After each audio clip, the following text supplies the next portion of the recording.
Hello, friends. Welcome to this History News Live. And as you can see, there we are. I'm in front of something. Can you guess what I'm in front of? Thanks to Jessie for sending me this picture. You did send this last month, but I did have Notre Dame as well. So I jumped with that because it was an update. Here we are. What am I in front of? I am going to do some hellos before we pursue any further. Hello, Steve. Thank you so much for joining. Hi, Bambi. Thank you for joining. Jane, hello.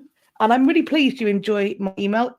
If you are not signed up to my mailing list, then you can do so if you go to www.katrinamarchant.com, go to the contact page, find a little box on the contact page, put your email in there, hit sign up. That will add you to my list.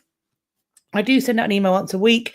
In the email, I top it off with a picture of something that I've been up to, maybe kind of personal family stuff, or I might be talking about some history stuff that I've been up to. And then it's a preview.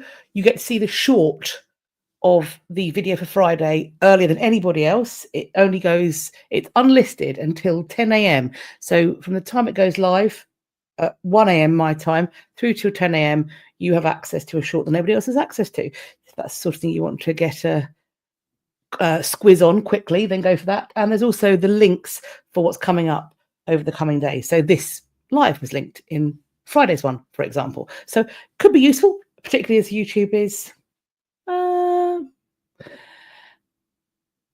different. I'm trying to find the right word without being offensive. Hi, Pithlani. I hope you're still awake. But if you need a nap, it'll be here to watch at a later date. Lizzie B, hello. Mink, yes, another one. I think we're going to be doing once a month for a little while. We're still settling in to life as a family of four. We are still dealing with split bedtimes and multiple naps and a smallest child who is now rolling over and trying to crawl, but is also occasionally furious, having rolled over, that he just gets very angry that he's there. So that's super fun. But yes, so for a little while yet, we're going to be doing once a month. Maybe we'll go back to twice a month as things settle in further still. Hello, Sharon. Sunny Michigan. Yes, well, it's not been quite that warm here. However, it was absolutely joyous. The days are starting to get longer and that it wasn't dark at about 3 o'clock. So that's been lovely. Hello, Jessie. Happy Monday indeed. Yes, indeed. Hello, Marianne. Thank you so much for joining. Samantha, welcome to your first live. Lovely jubbly. Hope you enjoy it. Lisa's coming in from Corsica. Hope it's lovely weather there. I'm not sure where that Corsica sits. No doubt it's warmer than where I am.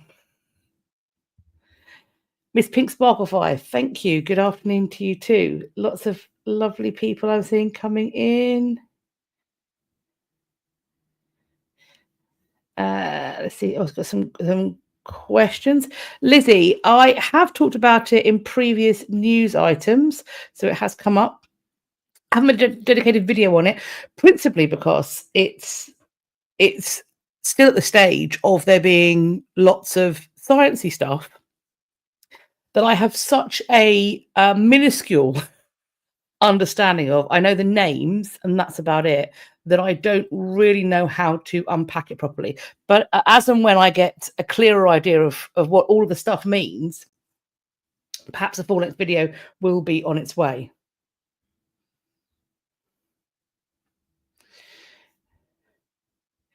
A suggestion that it's a dissolved monastery. It is not a dissolved monastery. It is not. Let's see what you can see if anybody can guess. Oh, hang on. Happy birthday and I hope you're having a lovely time in Canada. Is Vancouver, is it cold there? Or is it be warming up with us, won't it? You're seasonally similar. It gets hotter than us, but also snowier than us. I'm aware of that. At least In Toronto, it does. I know that much. Marianne, not Warwick, but closer in terms of type of building.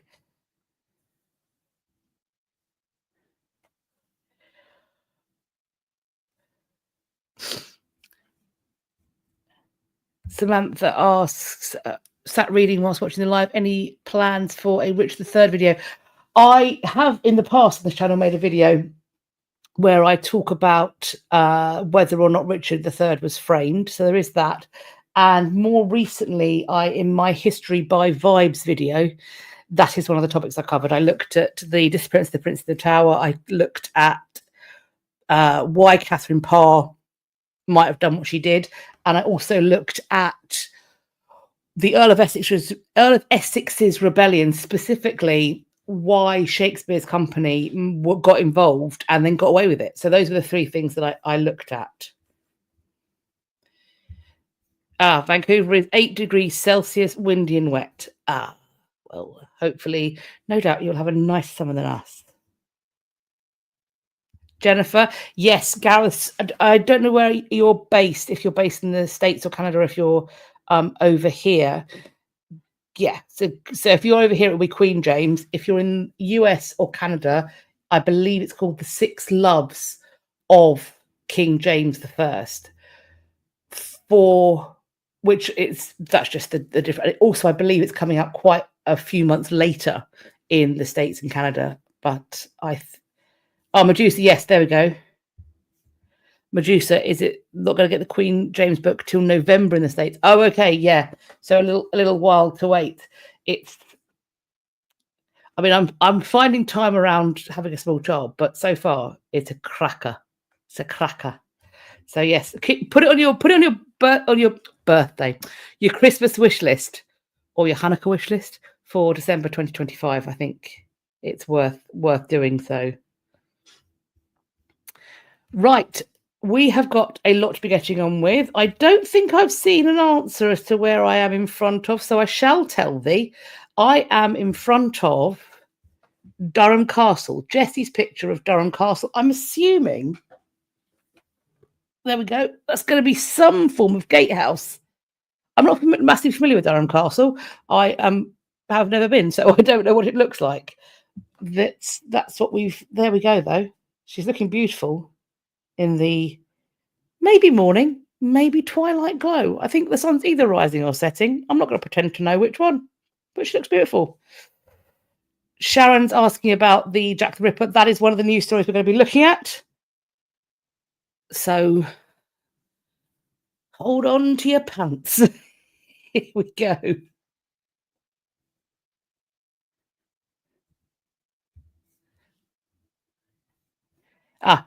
Jennifer asks, where is it in relation to the cathedral? Jessie clarifies that it is directly opposite Durham Cathedral. There we go. Let us do the usual. So we welcome all of you that are joining live. Thank you for taking the time to be with us. And if you are watching on the playback, thank you so much. We have got our usual. We have got some updates. We've got some repatriation news. We've got some new news. We have also got some ding-dongs. And we've got some new news that could arguably be ding-dongs. We also have a few events and exhibitions. All of the articles are listed in the description box, and you will notice they are numbered. Those numbers correspond with the number that you will see on the bottom of the slides that are going to be on screen in a moment. I have seen a few articles coming in yesterday and today. So if we haven't already covered them in this one, they will potentially go into next month's one. Thank you to everybody who has sent me articles. I have got a lot of people to thank. So let us hop into the thank yous. Thank you to Steve, to my name twin cat, to Elverta, Natalie, to Jessie, Yvonne, Jenna, Alicia, Kelly, to Snudpuckle, Daniella, Paula, to Jennifer, Zoe, Beth, Adrianne, Kathy, Penny, and Shane. Thank you ever so much for sending me articles. I am incredibly grateful that you've taken the time to do so. And there's slightly more slides than there have been the last few months. So let's hop in. Updates first. Update number 1, Dutch police arrest 3 suspects after the theft of a priceless gold helmet from Romania. As you can see, here is the priceless gold helmet of note, and my goodness, is she not a beauty? These 3 suspects were arrested. This is an ancient gold helmet considered a cultural icon of Romania, which had been on display in a small museum in the Netherlands. This helmet dates back around 2,500 years. In addition to the helmet, also stolen were 3 gold wristbands.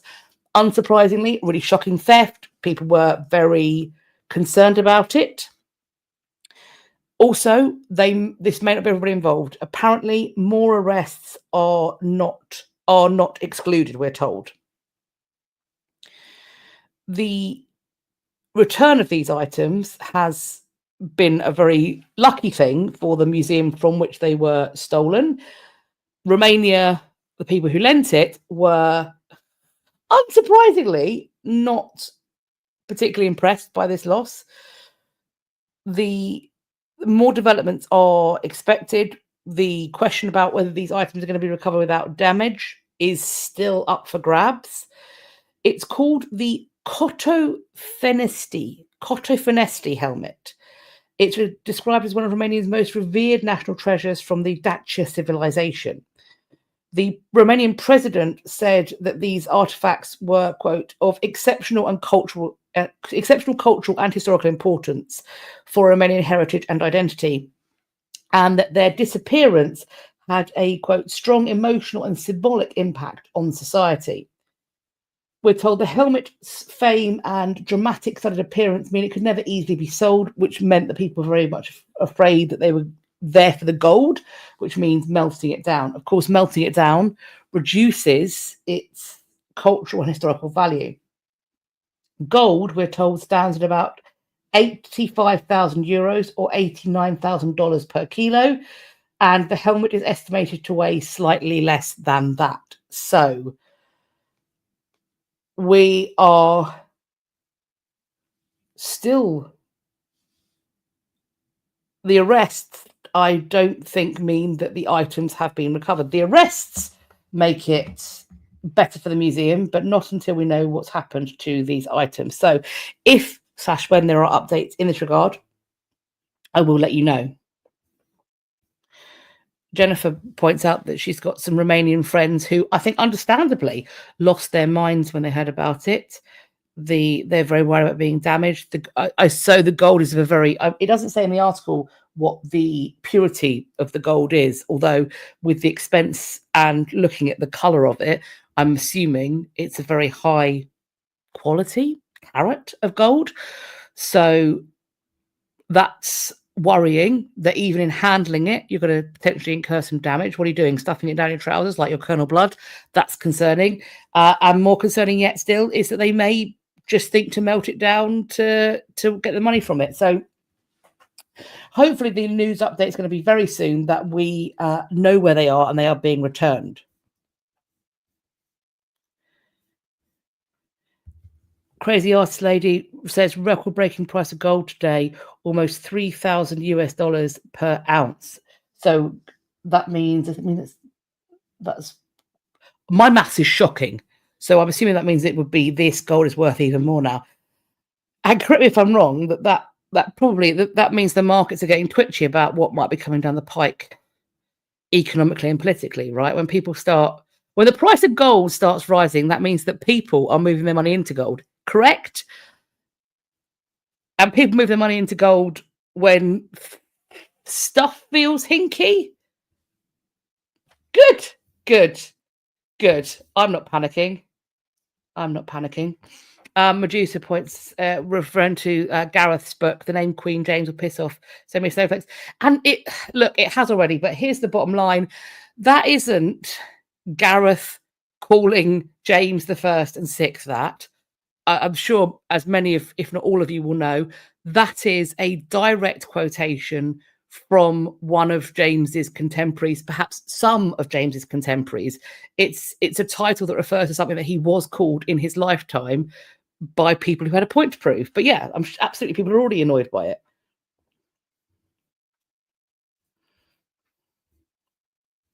They shouldn't be, but you know, it is what it is.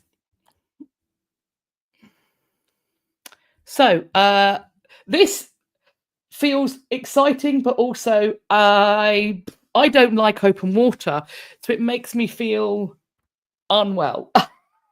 The team who are building the replica of the Sutton Hoo burial ship are aspiring to sail it down the River Thames. Happy with that, can deal with that, and then they're going to take it out on the English Channel. I don't like that. I love that for them. If that makes them happy, crack on, sweetheart. But that makes me feel unwell. They have been working at the Long Shed in Woodbridge, but they're going to apparently move to a new home with the hopes of finishing construction next year.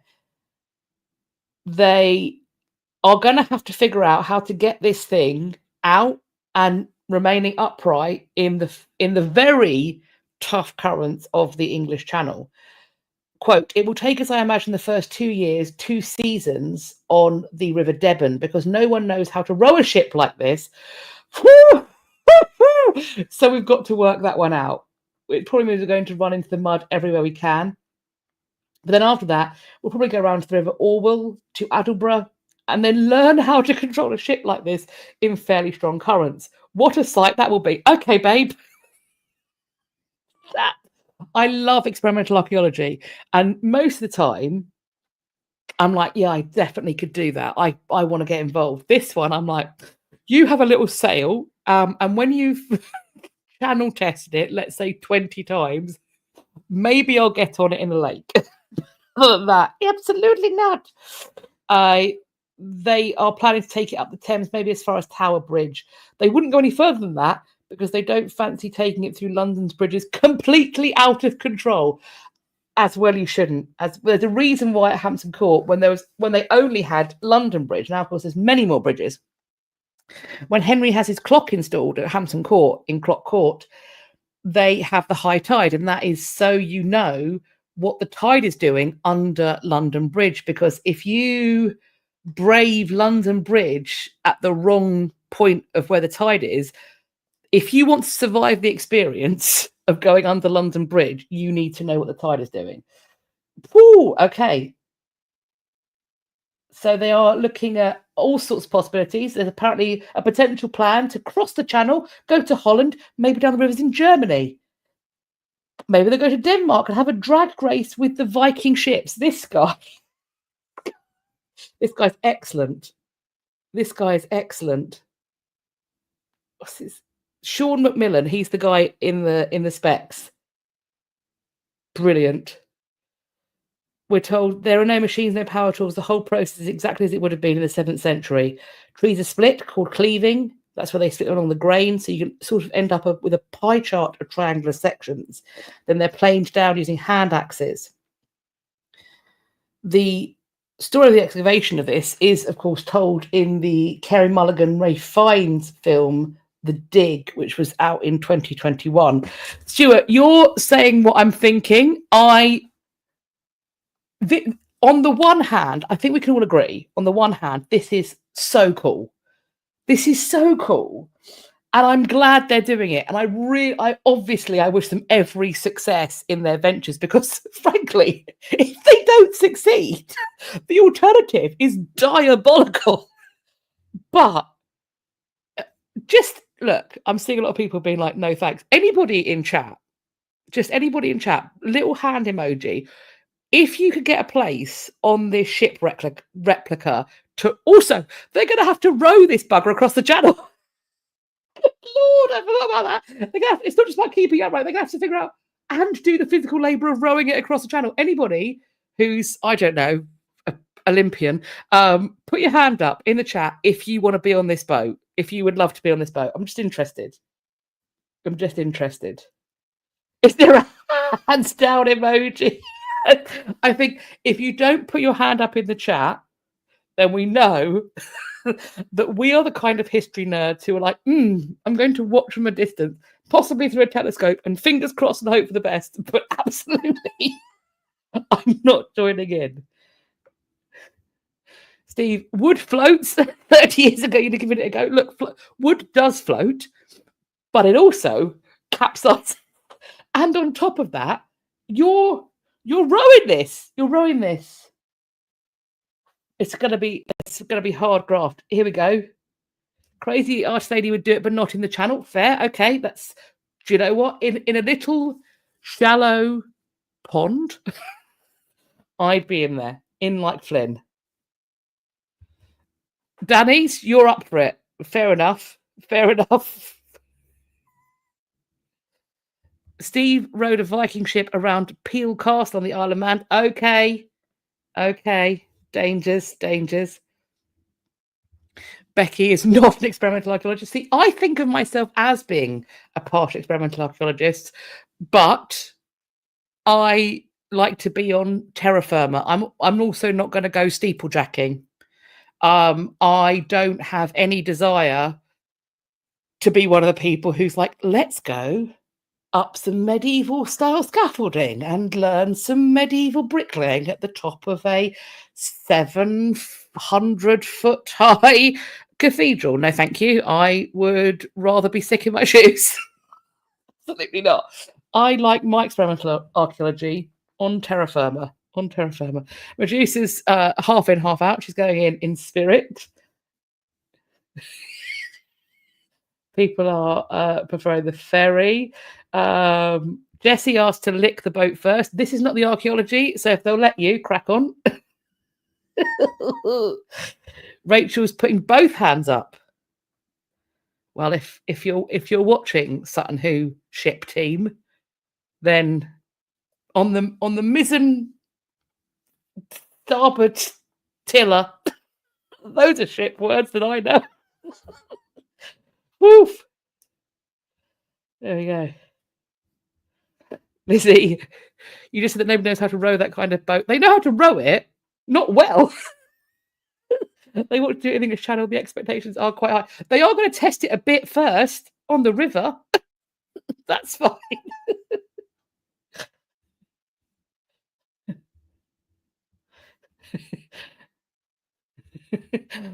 So we will, friends, of course, this will, if there are updates on this, trust and believe I will be updating you as and when we have a plan. Because if they are doing this thing, I kind of hope there's like a live streamy watch along. That would be good. Update to the Bayeux Tapestry. Apparently they have found the lost site depicted in the Tapestry of Bayeux. They have done so. This is the University of Newcastle, as you can see. They have reinterpreted previous excavations, conducted new surveys. Newcastle University, working with the University of Exeter, believe they have located a, quote, power centre belonging to Harold Godwinson.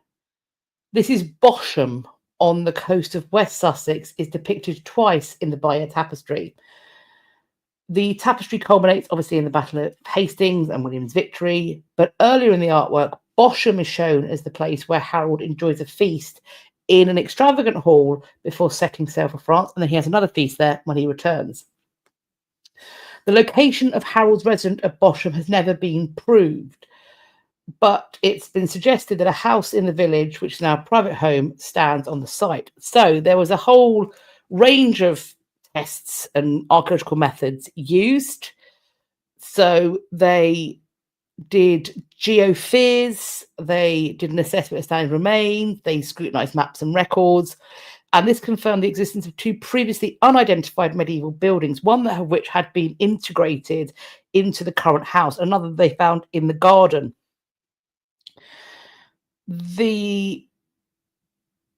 There were excavations in 2006 which found a latrine within a larger timber building. And then over the last decade, archaeologists have begun to recognise a trend in England that begins in the 10th century AD for high status houses to integrate toilets. So this latrine they found indicates that the team that the timber building they have found as well is of an elite status. So they think, therefore, that it represents part of Harold's residence of the type that was illustrated in the Bayeux Tapestry. So there's the tiny little icky little picture there. You can see Harold riding to Bosham. It's, unless you've got great zoom or you're watching on an enormous flat screen, you probably can't see much of that picture very well. And also the way it's laid out here, it's a bit squishy and tall. But if you can, on Wikipedia, I don't cite Wikipedia as a source for many things, but when it comes to images, Wikimedia Commons, much like Art UK, and I'm sure others, but particularly Wikimedia Commons is hard to beat. And they do have a clicky Bayeux Tapestry that you can scroll through. So you can perhaps find this little section a bit clearer.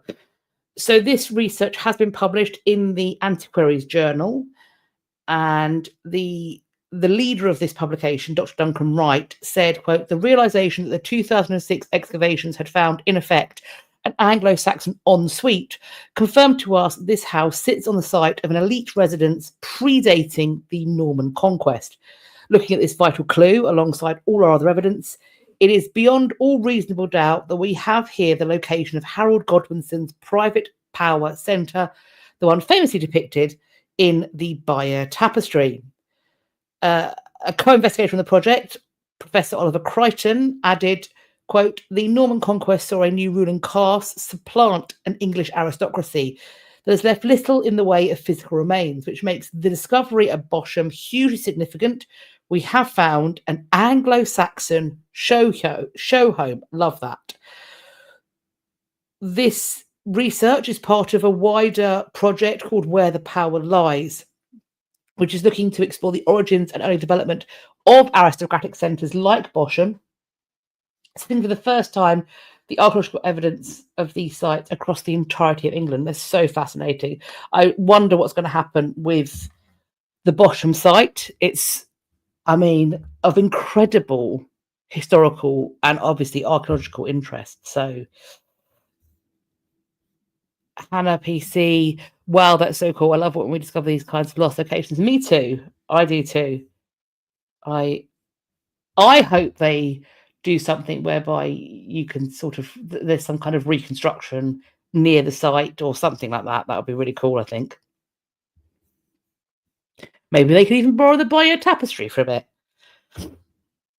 Or the copy. We are on to this shenanigans. This is by no means, this is one of these things. The proving of the thing. We found who Jack the Ripper is. We know what the Voynich manuscript's about. Like, these sorts of things, they come around fairly regularly. So I approach these kinds of claims with great suspicion.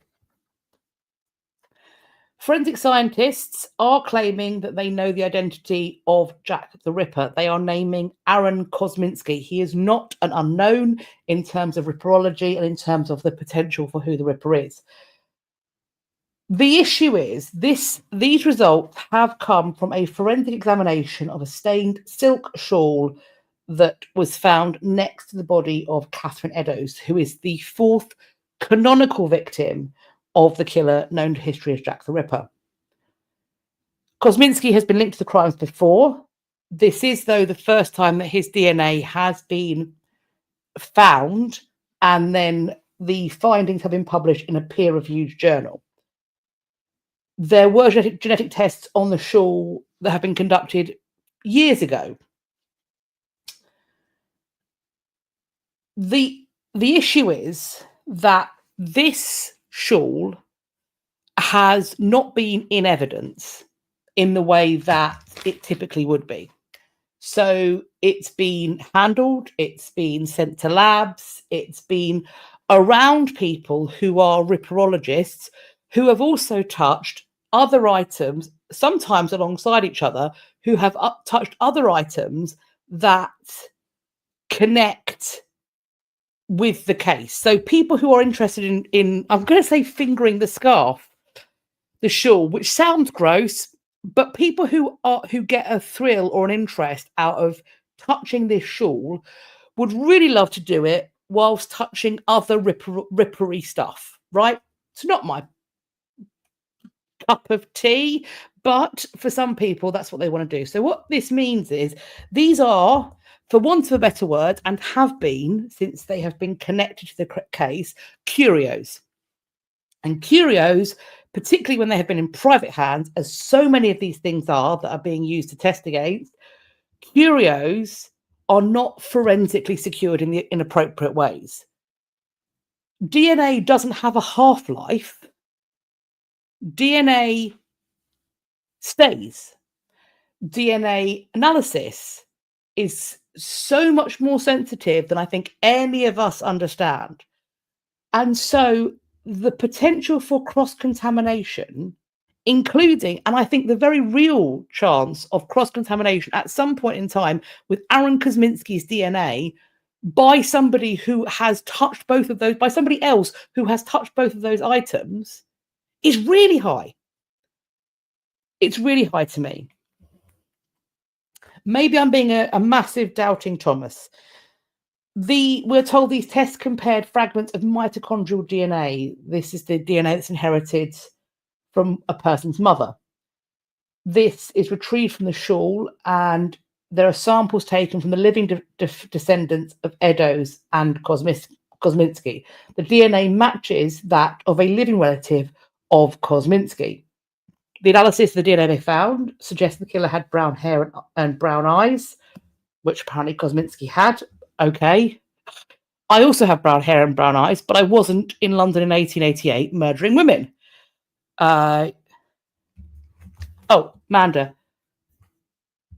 DNA does have a half-life of 521 years. Okay, so DNA in this circumstance doesn't have, it's not broken down. And the thing is as well, we don't know in this case either,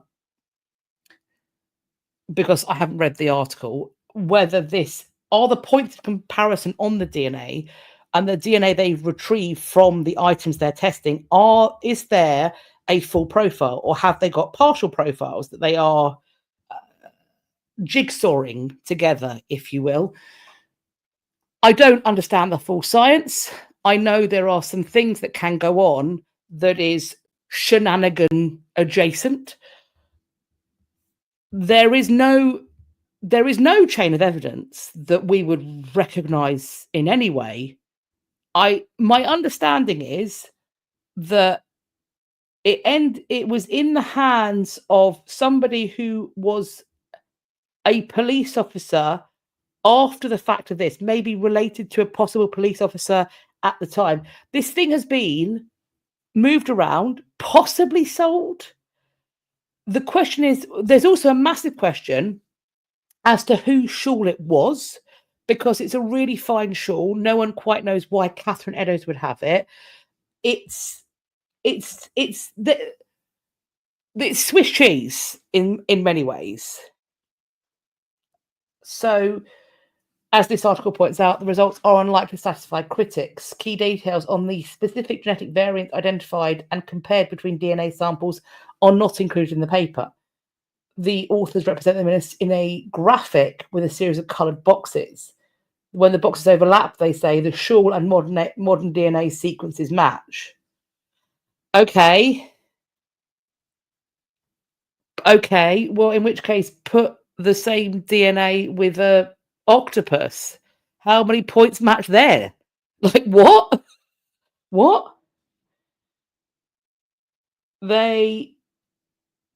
The Data Protection Act of the UK, they're saying, stops them from publishing the genetic sequences of the living relatives of Eddowes and Kosminski. Fair. They say the graphic in the paper is easier for non-scientists to understand, especially those interested in true crime. The second I saw that sentence, my radar went off. When they directly said this is for people who are interested in true crime. Right. As somebody who in a previous life was very interested in true crime, and that interest is still there. However, I also see how exploitative it is. The fact that it sounds like they're trying to tap into a very profitable but very questionable in terms of exploitation market. Red flags on the field, friends. Red flags on the pitch.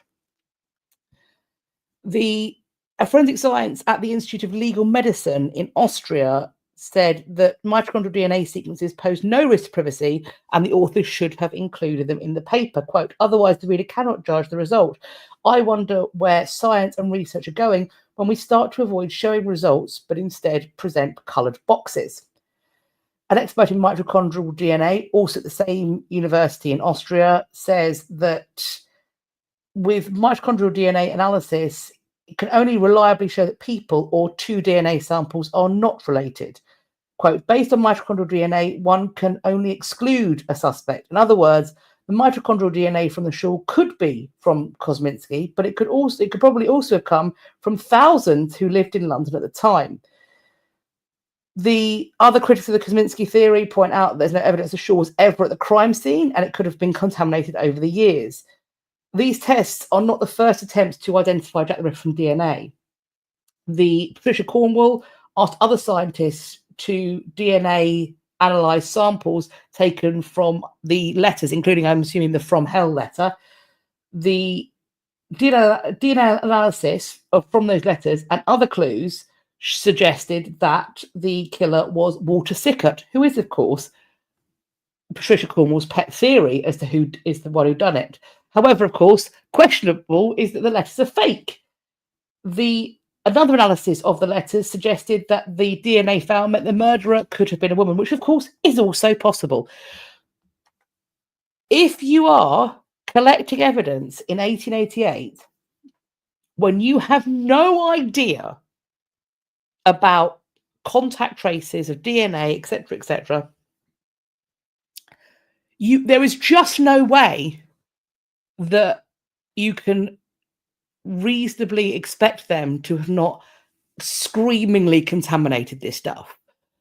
Aaron Kosminski could well have encountered a police officer who, if this was at the crime scene, could well have encountered a police officer, even tussled with a police officer. He was, to my knowledge, said to be profoundly mentally unwell, the sort of person that may have run-ins with police officer. That police officer could have DNA from Kosminski on his hands, could then go to the Edo's crime scene, could then touch the shawl if the shawl was even there.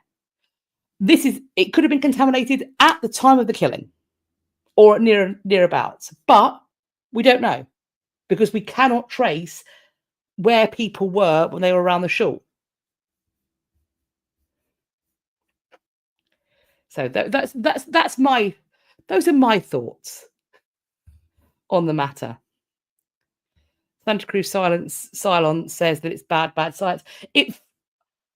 I'm not going to pretend to fully understand how this science works, but it does feel hinky to me. And we hear in true crime circles, we did hit the more ethical kind, the conversations about the CSI effect and this belief that various scientific methods will be able to tell you for a fact, unquestionably, that somebody is guilty or innocent. And oftentimes it is much, much more complicated. Santa Cruz Silence said they never peer review the DNA study. So hang on a second. So the article's peer reviewed, but the DNA study isn't.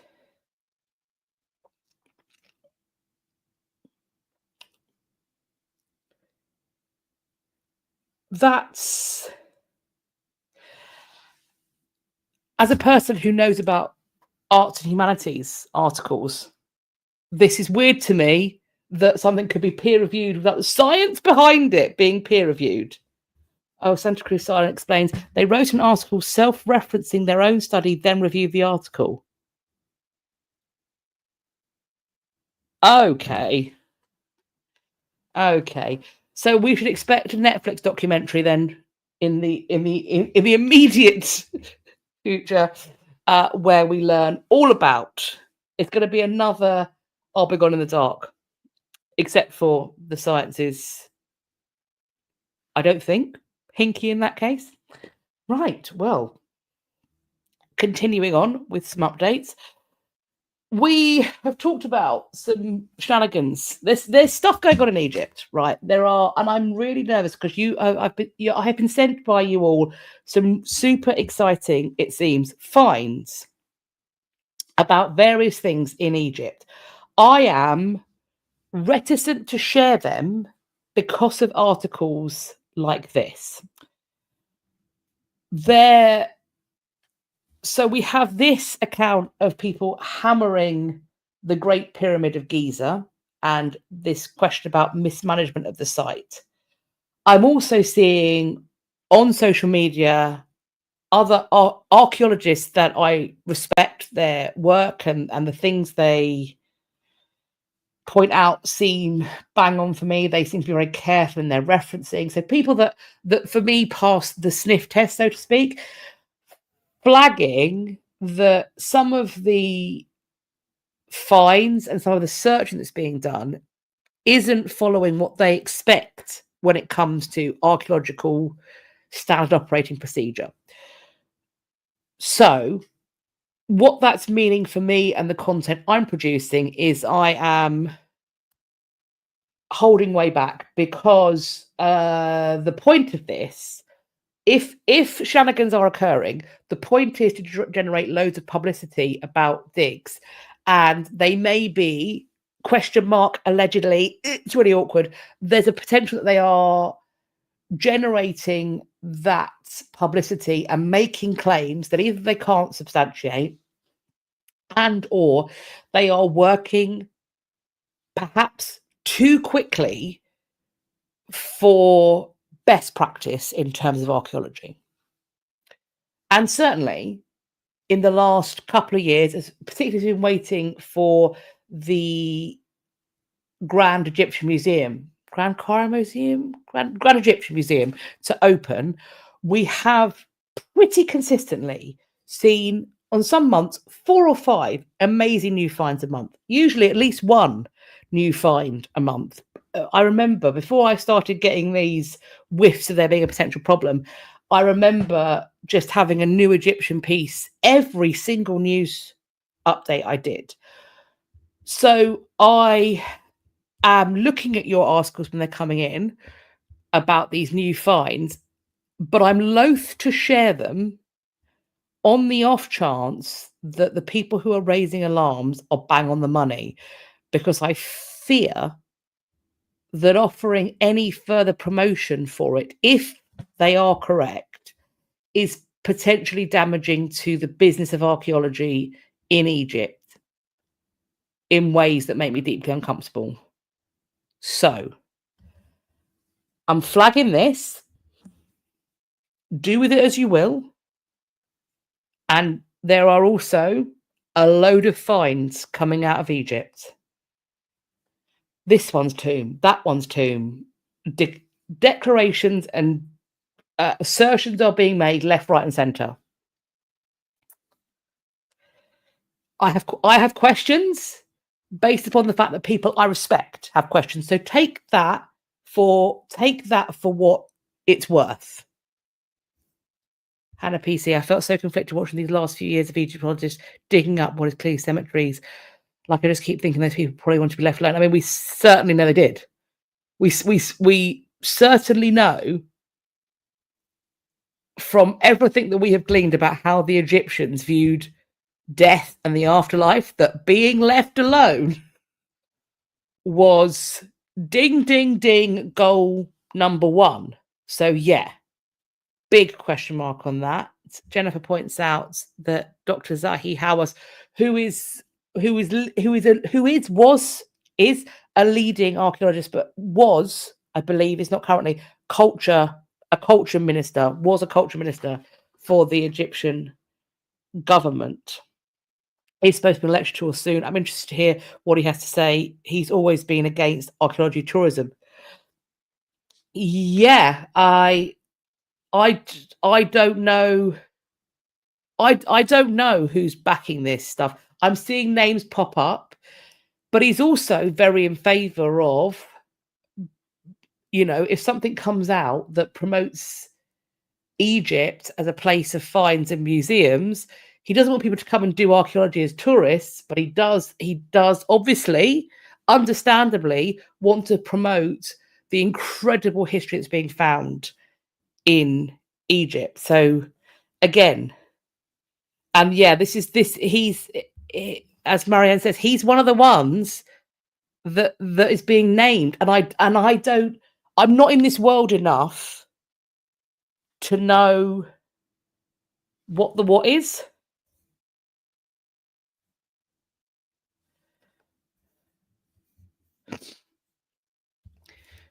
Sven, you'd heard they found the tomb of Tutmosis II and wonder how they could tell it's his tomb.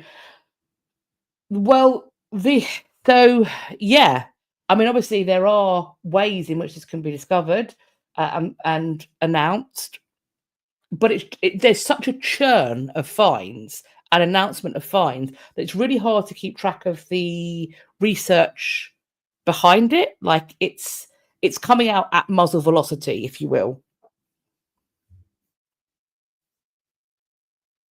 So I don't know. This is where I have massive questions and nothing definitive. I'm keeping an ear to the ground. I'm keeping my eyes open, and as and when the allegations are either proven or disproven, because it could well be that there is some academic jealousy going on. I have no idea, but I also don't want to potentially promote something that could be damaging to the archaeology of the site. So that's where I live with that.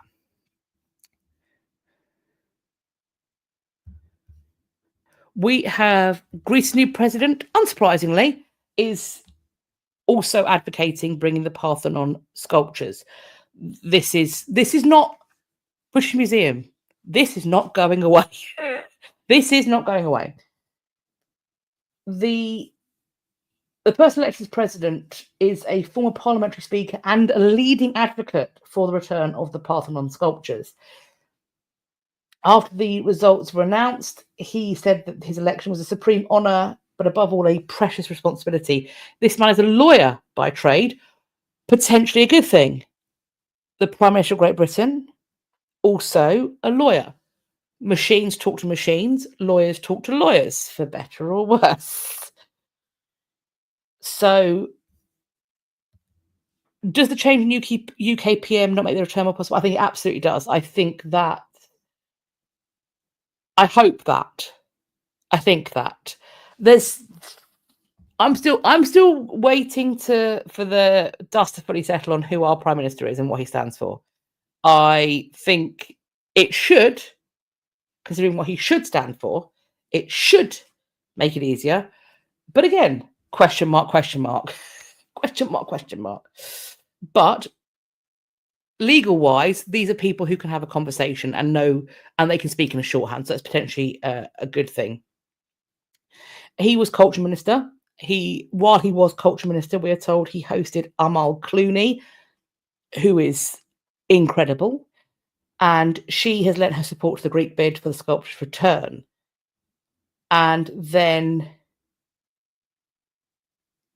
the officials in Greece believe the return of the sculptures is more likely because there is a Labour government. They believe it to be the case. There are ongoing discussions about a return and the potential of rotating exhibitions of ancient Greek artifacts at the British Museum. There is a way that everybody can benefit from this.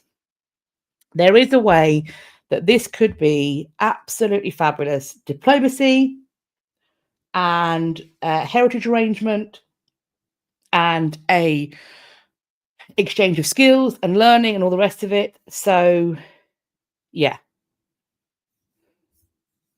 Just see.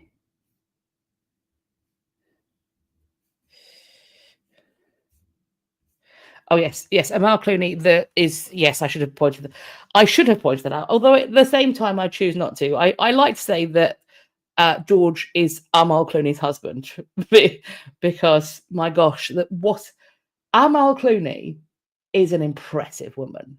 She is one of the finest and most principled legal minds, to my knowledge, of her generation. And on top of that, she is articulate and she speaks so well and so beautifully. She's so charismatic.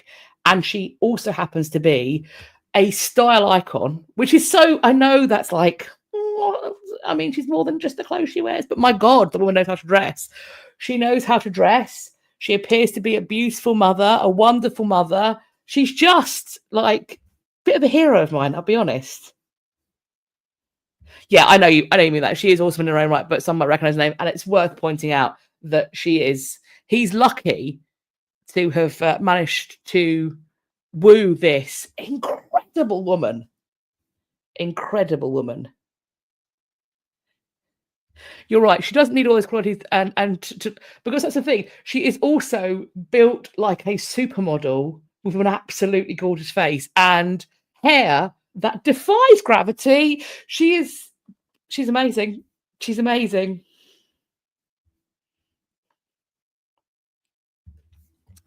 Hannah, the casts are being made. Somebody snuck in and 3D scanned them. The casts are being made. Like, the British Museum might be dragging its heels, but the system is being put in place for all of this stuff to deal with it. Yeah, Marianne, she is a lawyer, and she is a human rights lawyer. She is one of the leading human rights lawyers, and she has worked extensively. I mean, the things that woman must have read about and no doubt seen images of, and possibly even on the ground, must be some of the most horrendous things, because she works on prosecuting war criminals. Like, she is beautiful, articulate, well-dressed, and also a superhero. Like, she's babe for sure, girl crush. Absolutely. Hard not to, I feel. Hard not to.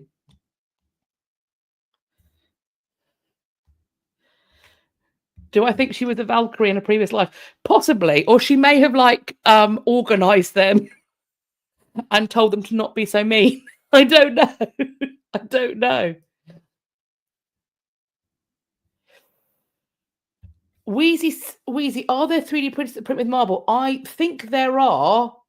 Now you're going to test me here on stuff that's not my expertise by any means, shape, or form. I believe that they can laser cut? Question mark. They can laser cut marble or a marble-looking substitute in a way that feels 3D printery. What I saw was somebody creating a model, a copy of a Parthenon sculpture, and it had like an arm with a stick pointing at it. That's what I feel is happening. Question mark. So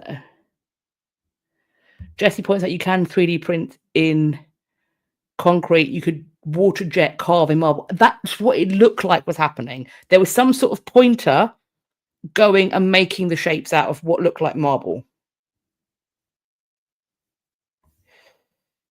And you can apparently 3D print in a marble-like material. Kerry, this is slightly off topic, but we'll do it. What is one of the best history books? I have talked about this. I mean, there's loads. But if I was going to suggest a history book that works for people who already have a genuine love of history, but also potentially people who need to be persuaded, or perhaps it's not necessarily their wheelhouse, but they like maybe pretty pictures, I think that one of the best history books to whet your appetite into what art history and cultural and material history can be is it's a book called Shakespeare's Restless World. And there is a BBC podcast of the same name by Neil McGregor, who was a curator at the British Museum, and he also curated the History of the World in 100 Objects podcast. So that's the one I'm going to say. I would check that out. it's a book that I have used, and it's a book that I have returned to time and time again. It's also an exhibition that I went to. I feel, and the podcast is also great. I feel that it was a really interesting way of doing history. It's the kind of history that I would like to do as well. So there we go. That's our last update. We are hopping into repatriation news. I mean, this is confusing because arguably this is also repatriation news, but let's hop on in. This is an NPR episode, a 4-minute listen, based upon an exhibition that's going on at the Asian Art Museum in San Francisco. So this is a really interesting podcast, I'm going to say, but it's a 4-minute podcast.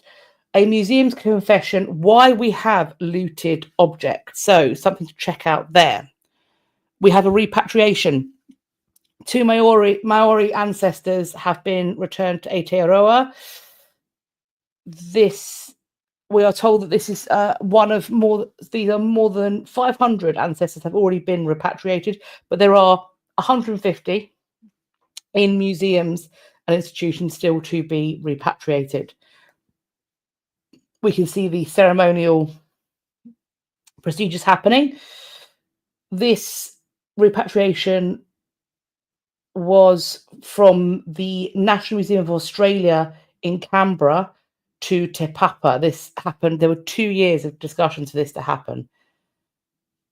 These ancestors would be held at the Te Papa alongside 512 other ancestors until the Maori community determined the right time to return them to Rekohu.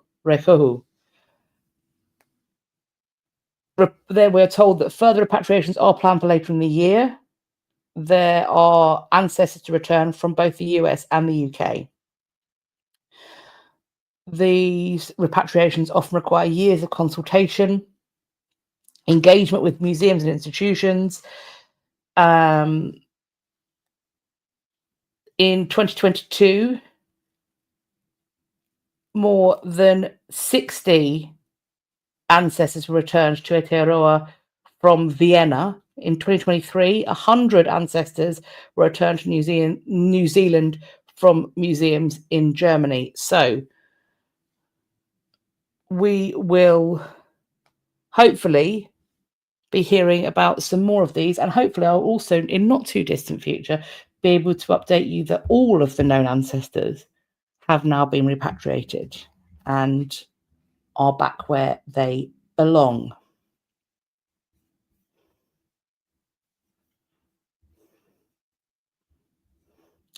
We're going for coffee. My goodness, I tell you, that'd be fun, wouldn't it? A coffee break. I'm a fan of a flat white, which I'm not sure, because I was served it by baristas who were either from Australia or from New Zealand, and they both use the term flat white.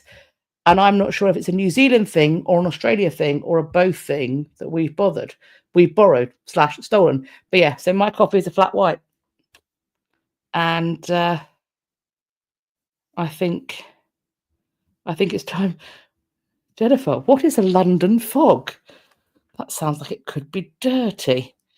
I'm not against it.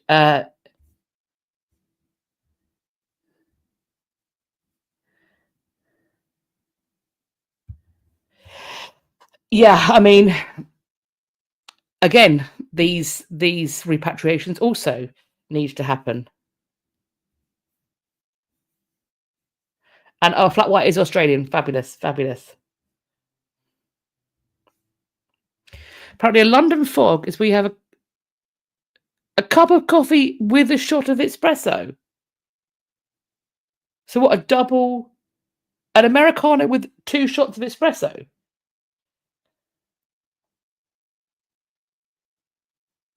I don't know. I do not know it.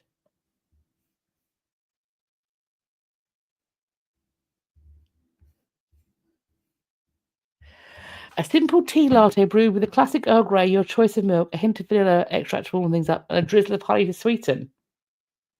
I'll be honest with you, I'm not I'm not an Earl Grey fan. I'm sorry. A London fog is a hot tea with coffee and milk. Look, we did have that when I was young. We called it a cough tea. And it was mostly because we were so overtired that we would just, for the extra caffeine, we'd put a tea bag in and a spoon of instant coffee, and we'd split the difference essentially with the caffeine levels. We'd put milk in it, and then we'd chase it with a Red Bull and 3 Pro Plus because we had problems. Wow. Okay. I think we probably called a London fog a cough tea then.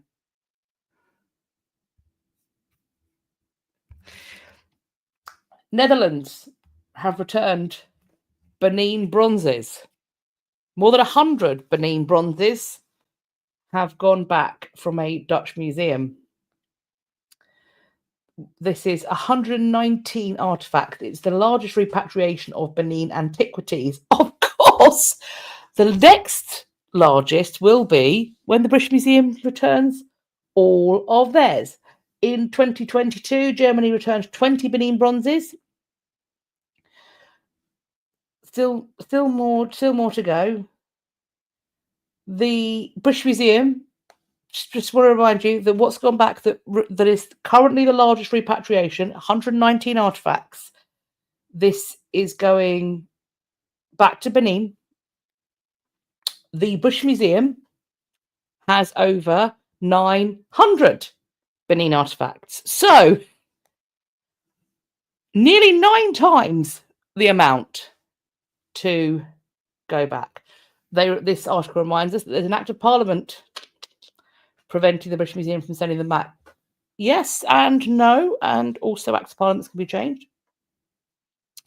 The plans are that these repatriated items will be going in the Edo Museum of West African Art, set to open in 2026. Look, here's the deal. I think once the Edo State Museum opens, there is going to be additional pressure on the British Museum to return the Benin Bronzes because they can't. They're less able to plead a lack of understanding about where they're going to be housed and their security and safety. Once the museum is open and everyone can see it, and the other Benin Bronzes are there, much like the Parthenon sculptures, with the right people in government, hopefully deals can be struck.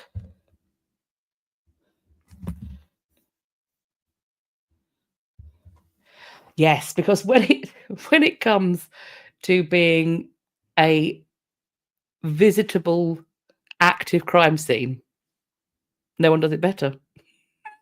Apparently. Yeah.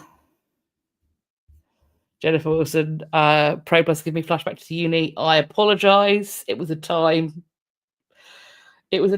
Frankly, when I think about the news items that come out about what we should be feeding our kids and ourselves, and I think back to the borderline radioactive things I consumed as a child, including Sunny Delight. Nothing in nature is that colour. I'm surprised I don't glow in the dark, to be honest.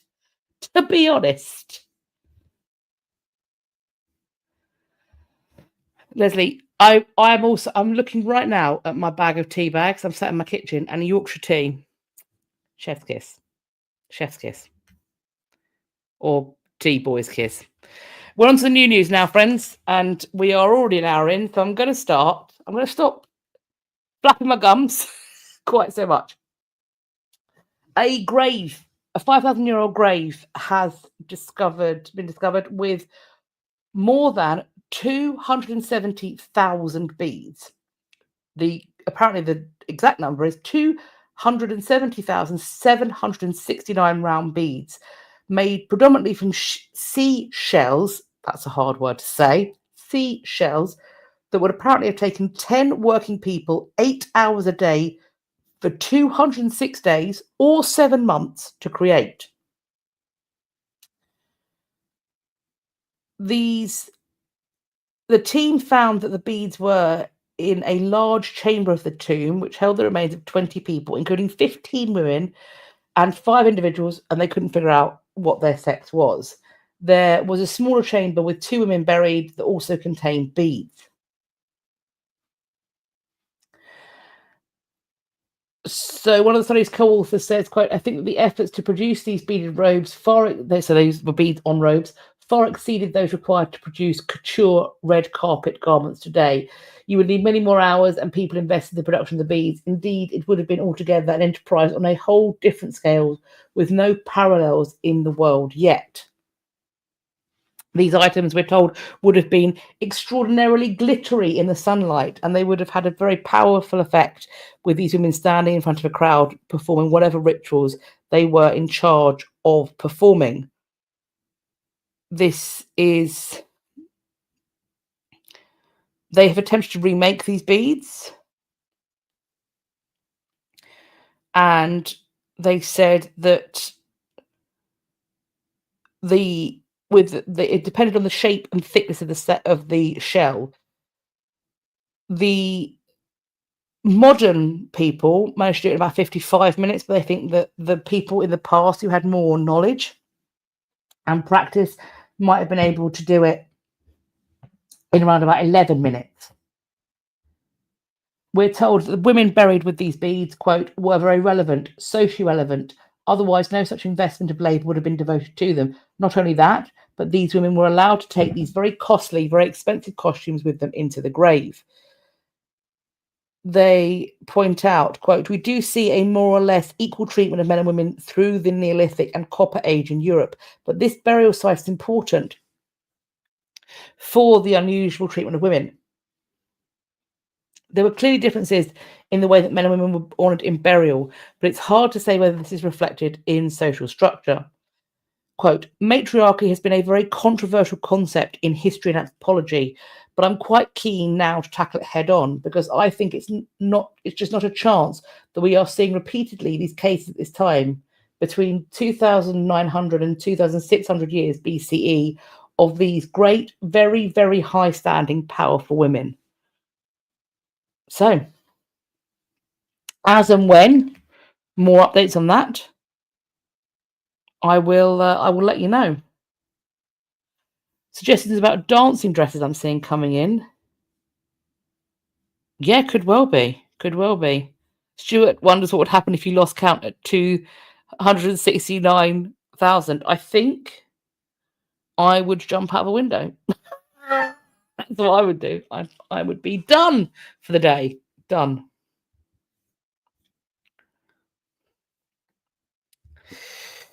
Good news all around for those of us who may have taken our child swimming in the Lido on the Thames in East London. People have apparently been dumping corpses in the river since at least the Bronze Age. That's good to know.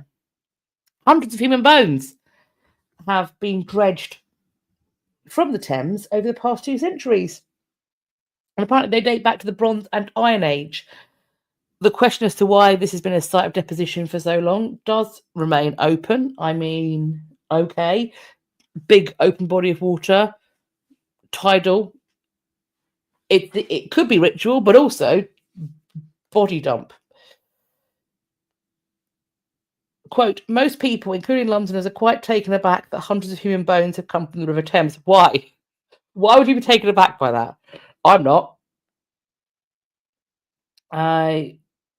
Apparently the skeletons have been encountered fairly regularly in the water places of northwestern Europe.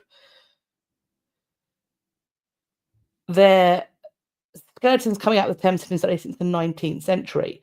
There's been thoughts that it was about a battle between Celts and Romans. The other question was how they came to be in the river. They've radiocarbon dated them. They point out that they can say with confidence that these don't appear to just be bones that have suddenly accumulated in the river through time. There was really something significant going on in the Bronze and Iron Ages. But as to what that was and why it led to these bodies going into the River Thames is still a question, shall we say. Quote, violence is a particularly common theme for later prehistoric human remains from watery places. we have found patterns of skeletal trauma on the bones of the Thames human remains. Their injuries on the bones are going to be the focus of a forthcoming study. Quote, exploring exactly how the Thames human remains might fit into these practices is one of the most exciting steps of the project. So as and when / if we have more information, I will absolutely update you if and when it comes in.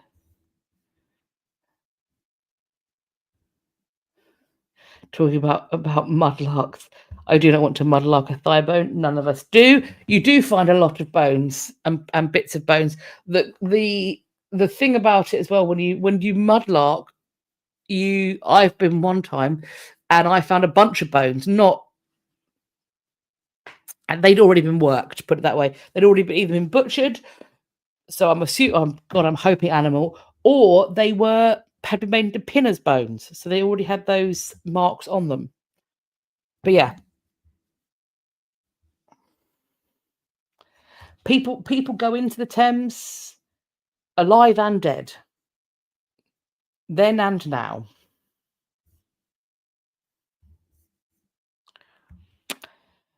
A burnt scroll we've managed to look inside for the first time in 2,000 years.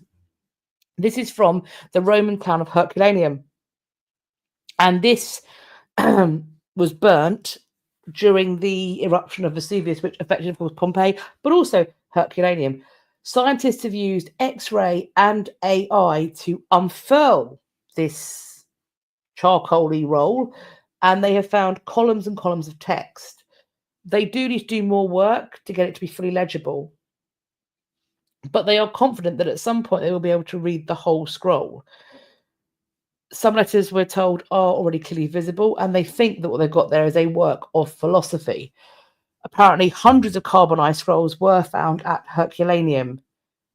Some of these documents have been prized open. When they did this, it crumbled into pieces.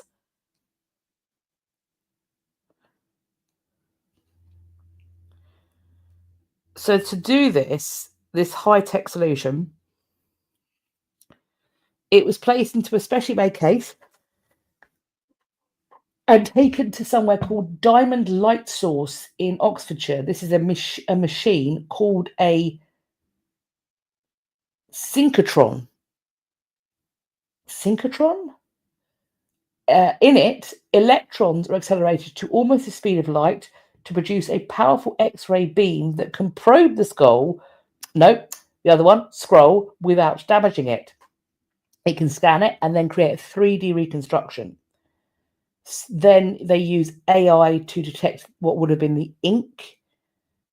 Unfortunately, the difficulty is there that both the papyrus and the ink are made from carbon and are virtually indistinguishable from each other. So that means the AI has to hunt for signals that ink might be there, and then this is then painted on digitally, which brings the letters to light. So now they've figured out how to do this. What that's going to mean is they can do it with more stuff, theoretically. So we could have a whole new library coming back to us. That'll be cool.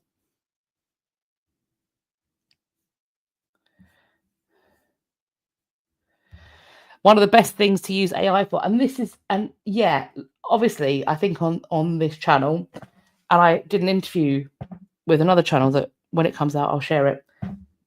On my feelings about AI, I think that there are massive ethical questions, obviously, and environmental questions and ideas about plagiarism and all sorts of it.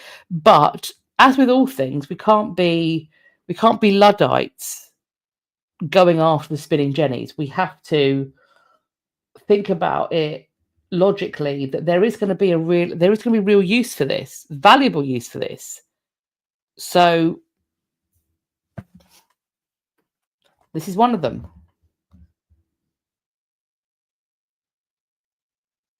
My husband's just texted as it's called a synchrotron. He said a synchrotron, the device with which you place a body in the Thames. A nice little link between the last two articles. I don't think a synchrotron is just a pile of bricks Cement shoes, babe. The synchrotron. Oh dear.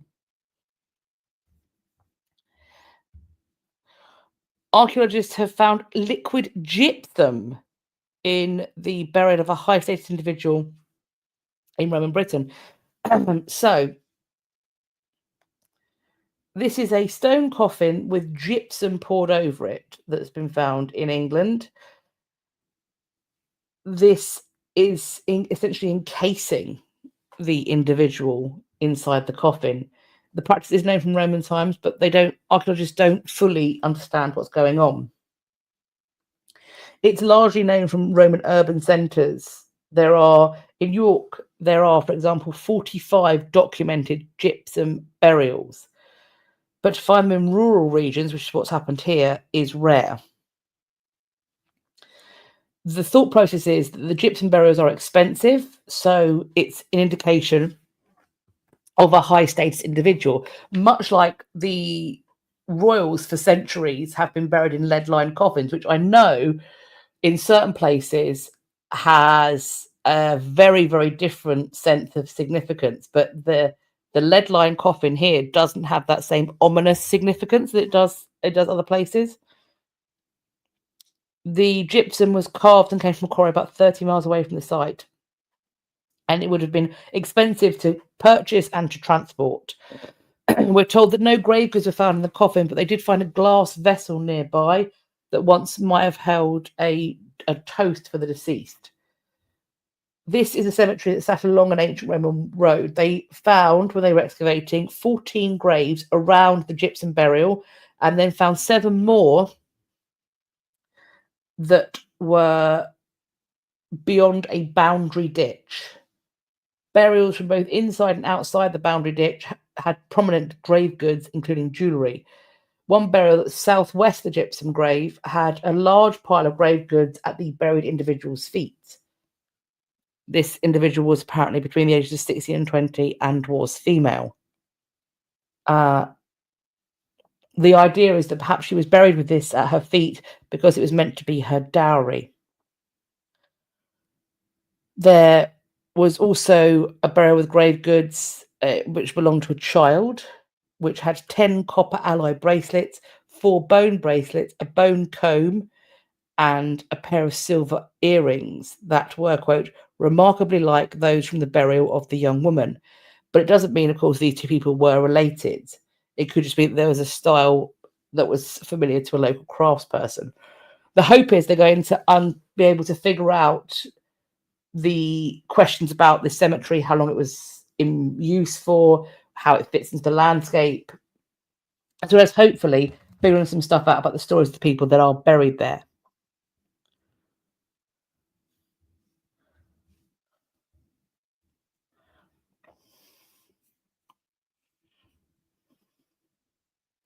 Stuart, on the AI thing, the problem at the moment is that large language models they're using tend to amplify the pseudo archaeology rubbish on the net. I mean, there is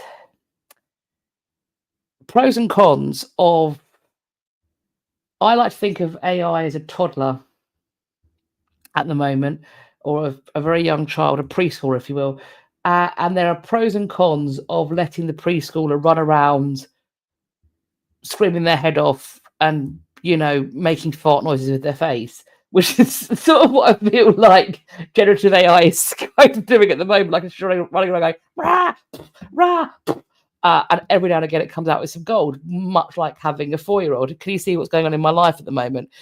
I feel, though, that it needs to be taught, but we also need to see what it can potentially do. So there is a AI is Timmy. AI is Timmy. That's 2 people cross-posting. AI is Timmy, Stuart and Melissa. Yeah, I feel that AI is a bit Timmy at the moment, but it won't always be.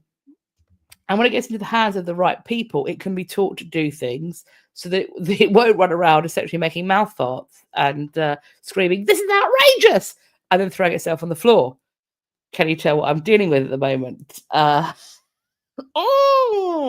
fun.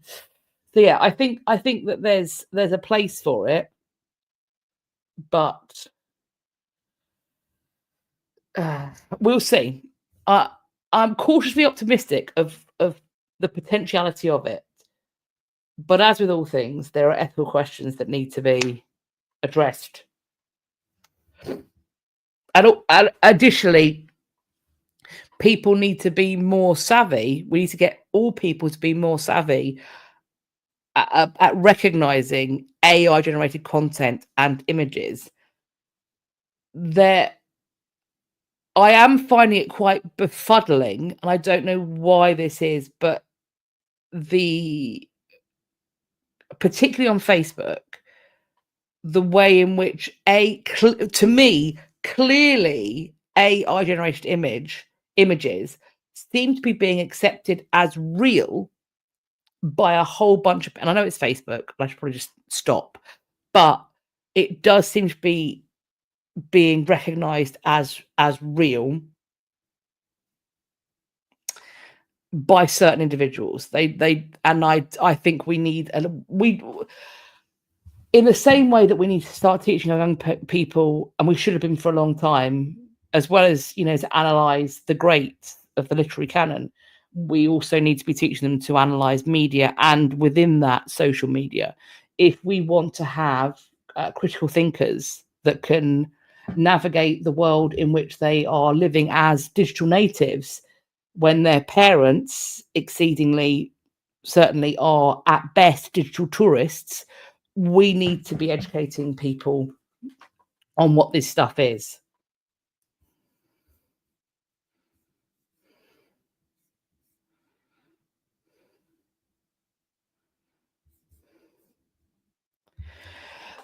Kids do need media literacy taught in schools, but the reason for that is we expect a lot of our teachers, and there are people who I've encountered in my life, people who I classify as being really engaged parents, very bright people, very well educated people, who I believe have made the mistake of dismissing lots of social media as being for, in quotes, young people, and thus a space for their children to navigate unguided. This is my plea as somebody who is by no means an expert in any of these things about child safety online. Here is my plea. If you are currently engaged with raising a young person, preteen, teenager, etc., somebody who is in their first forays of having their own social media accounts, whether that's Instagram or TikTok or Facebook or YouTube or whatever it might be, do not allow your young people to use an app that you yourself do not understand how the algorithm works, how commenting works, who can get to you, all of that stuff. You need to know these spaces in the same way that if your kid was going to go and do a sleepover at some school friend's house, you'd want to know who's in the house, who the parents are, is there an older sibling, etc., etc., etc. All of the stuff that you need to know about that. Every time I'm getting on my soapbox. Every time your kid hops up on social media and the algorithm starts affecting the way they view the world, and the comment section allows people to talk to them that wouldn't be allowed to talk to them in a million years if you're in your local supermarket, these places are the biggest town squares on earth, and people are talking to your kids.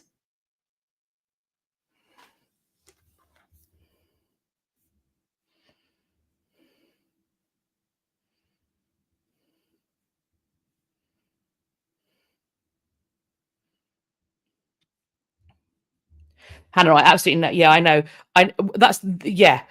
We need to start it with kids, but also we need to remind parents that you need to hold your children's hand through this.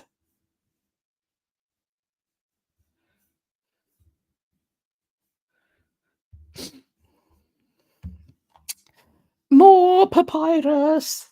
So, a spectacular Roman Empire criminal case has been unveiled, through a papyrus. This has been looked at by a collection of scholars, and it sheds light on how the Roman Empire combated financial crimes, specifically tax fraud involving slaves. It spans over 133 lines, making it the longest of its kind to be discovered in the Judean desert. The papyrus presents notes from prosecutors preparing a Roman legal trial. The case unfolded during the years leading up to the Bar Kokhba revolt, which was between 132 to 136 BCE. There are details of a criminal investigation into forgery, tax evasion, and fraudulent transactions involving slaves. The accused in this case were two people, Gedalius and Saulus, who were allegedly involved in corrupt practices, including falsified documents and fictitious slave sales to evade Roman taxes.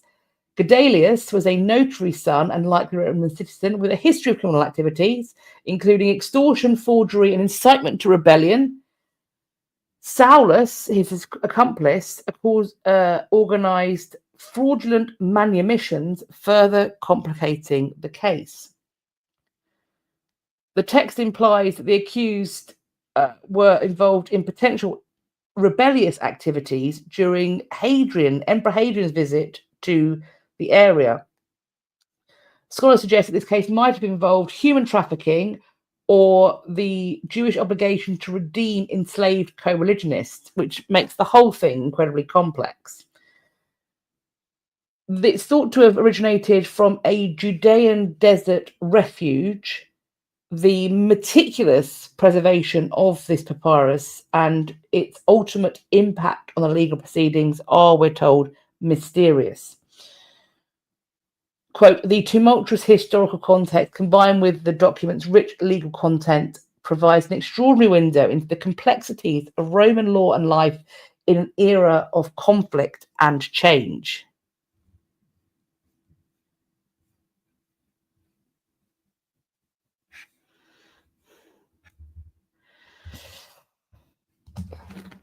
There ain't nothing new.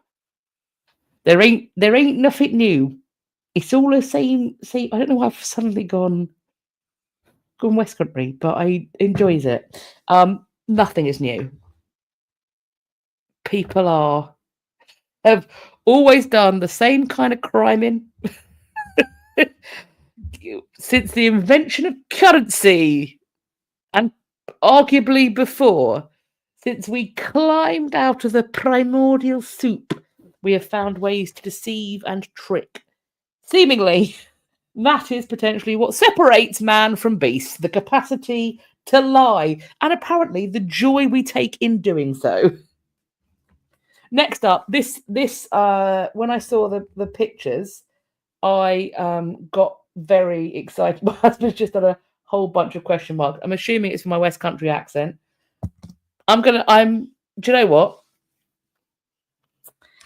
I'm tired a little bit. Jessie, if leaves were currency, forest fires would be policy. Yeah. There have always been coin clippers. There certainly have, since coins have existed. Medusa, my cat lies all the time about being hungry, so it's not just humans. You see, yeah, but deception for acquisition, deception because you want to make sure that your needs are being met, is people lie for fun. Some people. Hashtag not all people. But some people just lie for the fun of it to see if they can get away with it. We've all met people like that. I've met some.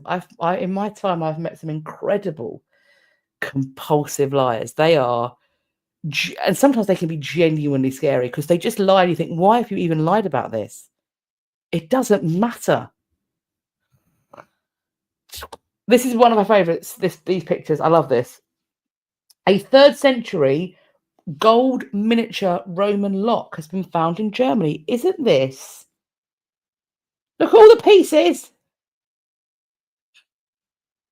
made of brass and steel. This is a replica of the lock they found. Isn't it cool?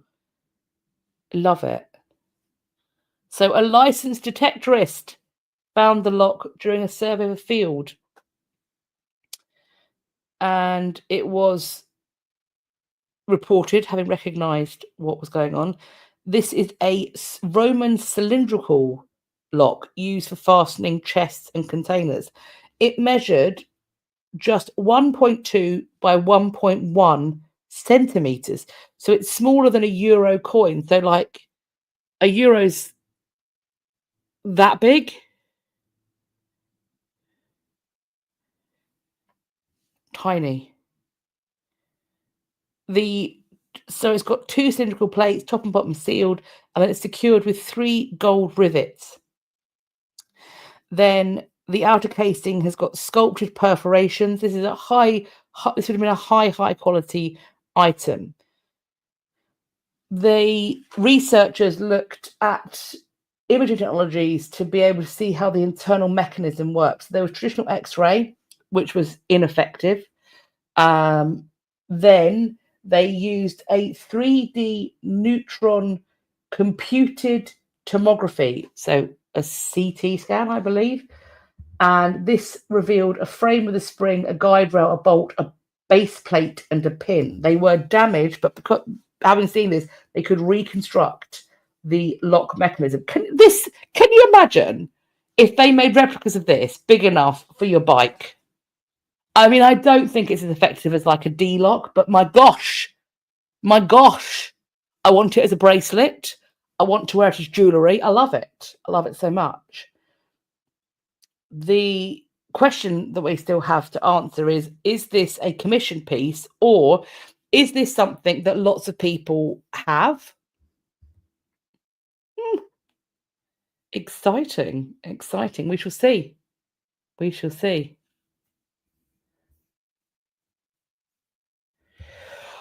Oh, any classicists in the house?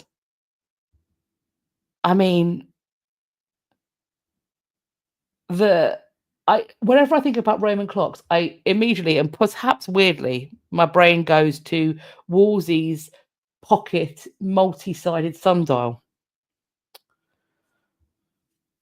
So,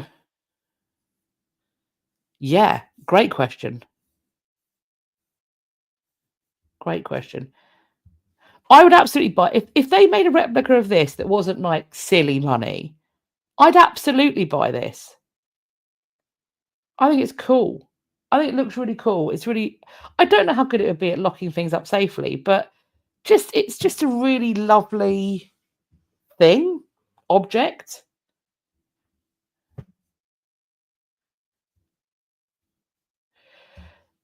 Carve feeling the Romans had sundials and water clocks. Yeah. So do you think that meant that they wouldn't have gone for to try and make a mechanized, what we would classify as a kind of more modern clock? Because the Tudors particularly loved machine. They loved a machine, and they were very faddy about it. So I'm just wondering, particularly like table clocks, in the Tudor period, they're faddy more than anything else, it feels to me. Medusa. I'm raising an eyebrow. Because also me too. Same.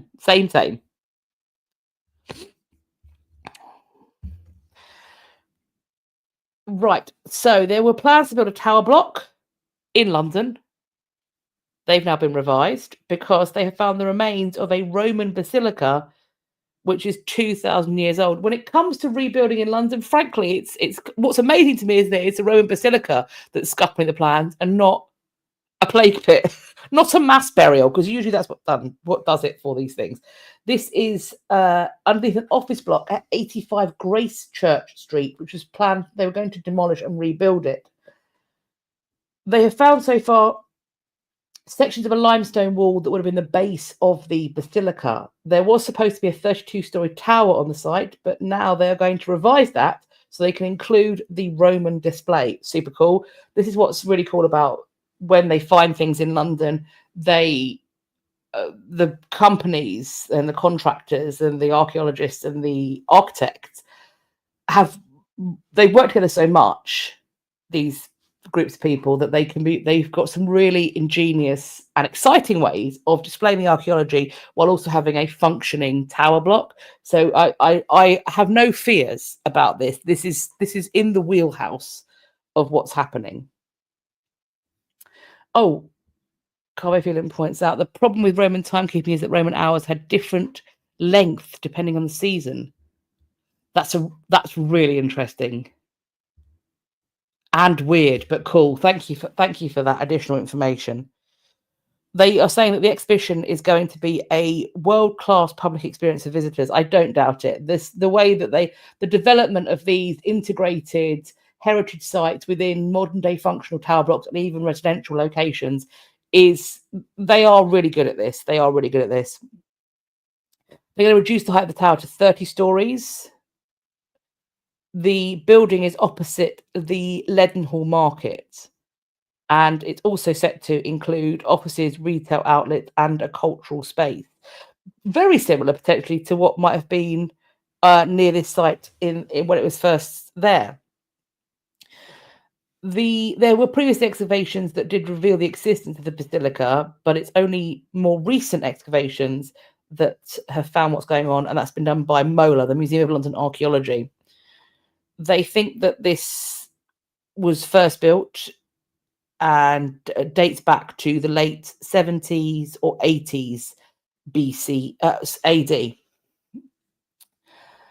This is potentially part of a wider Roman Forum, which is a political, judicial, commercial, and social hub. So arguably quite similar to what's going to be on the site.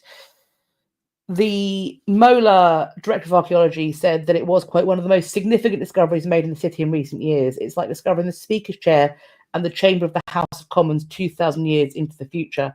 Excitingly, we've only just scratched the surface of this site's potential through our initial investigation. So, as and when we know more, I will let you know what's going on there, what the plan is, etc., etc.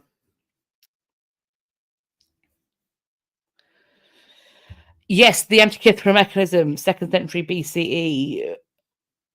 And if you can do those things, if you can make those things, clocks possible. I mean, having seen all of the requisite parts that were in the Antikythera mechanism, those are all bits that could become clocky.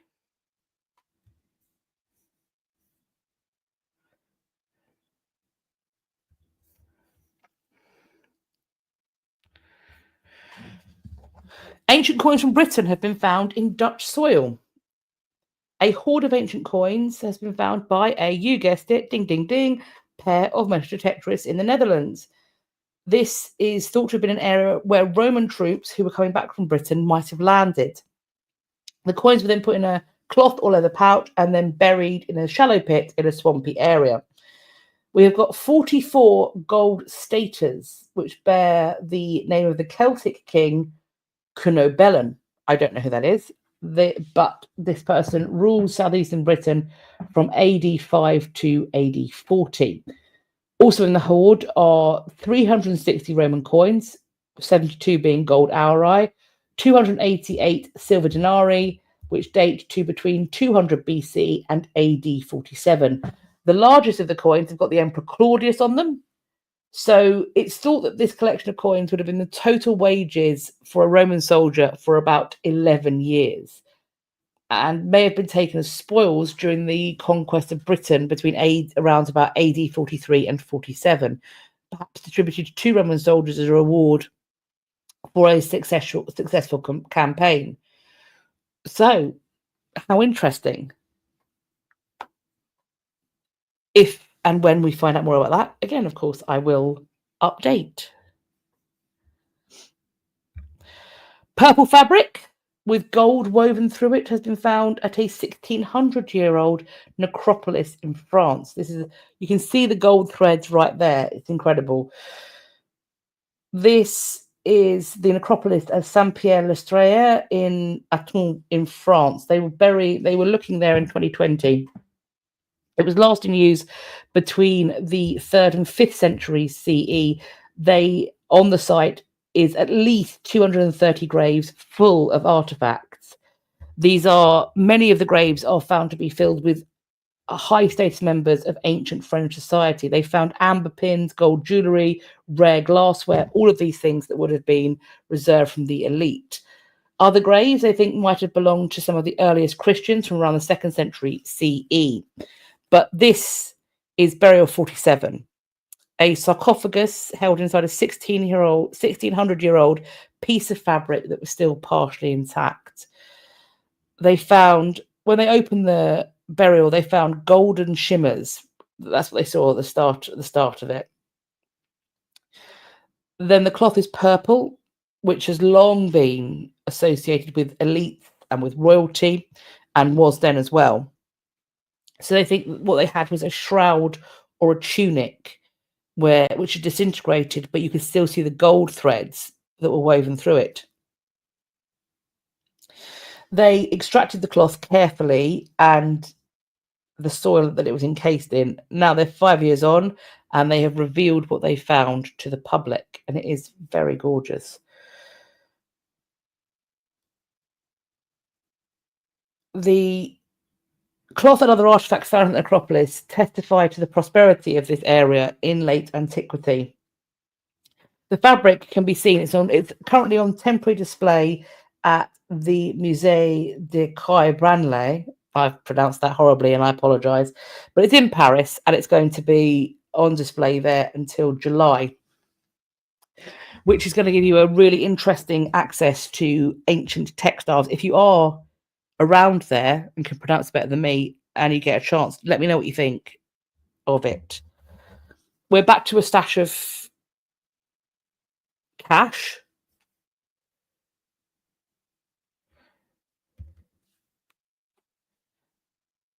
This is the Netherlands. 3 early medieval stashes of gold and silver pieces alongside hundreds of coins have been discovered at a cult site. This is a 1,300-year-old find that might be, quote, devil's money. Coins and valuable treasures offered to pagan gods. We're told that the people around this site would have been Germanic, but these finds were made near a Dutch village about 80 miles east of Amsterdam.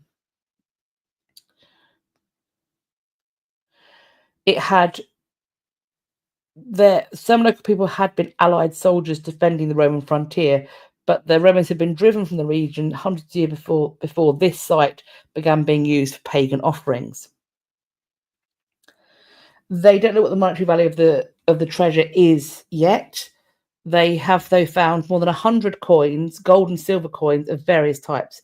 They've got gold jewellery, so pendants and earrings, pieces of gold and silver, some of which might have been hack silver, so valued for its weight as money as weight. They have also found geochemical evidence in the soil that bones had decayed there, with there being hints of there being animal sacrifices. It seems that these treasures were buried in several deposits, implying a cult site. We are ritual purposes. Check out my merch. It's unclear, though, what gods are being worshipped there, although one possibility is a form of Woden. This is the original Germanic version of the Norse god Odin. Apparently, these kinds of offerings like this are fairly common in pagan Germanic lands at this time.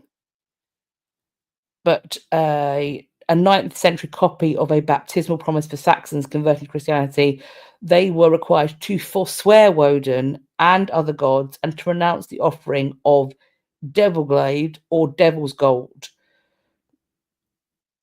The study that's gone on here thinks that these offerings might have been made to the holy pillar at sunrise and sunset on the equinoxes, presumably as a way of asking the gods to grant fertility to nearby farmlands. Christianity spreads northward and eastwards from the Frankish territories, and this might have triggered a more profound and pronounced emphasis on old traditions and forms of pagan worship at the site, is what the authors are saying. So we shall see what goes on there.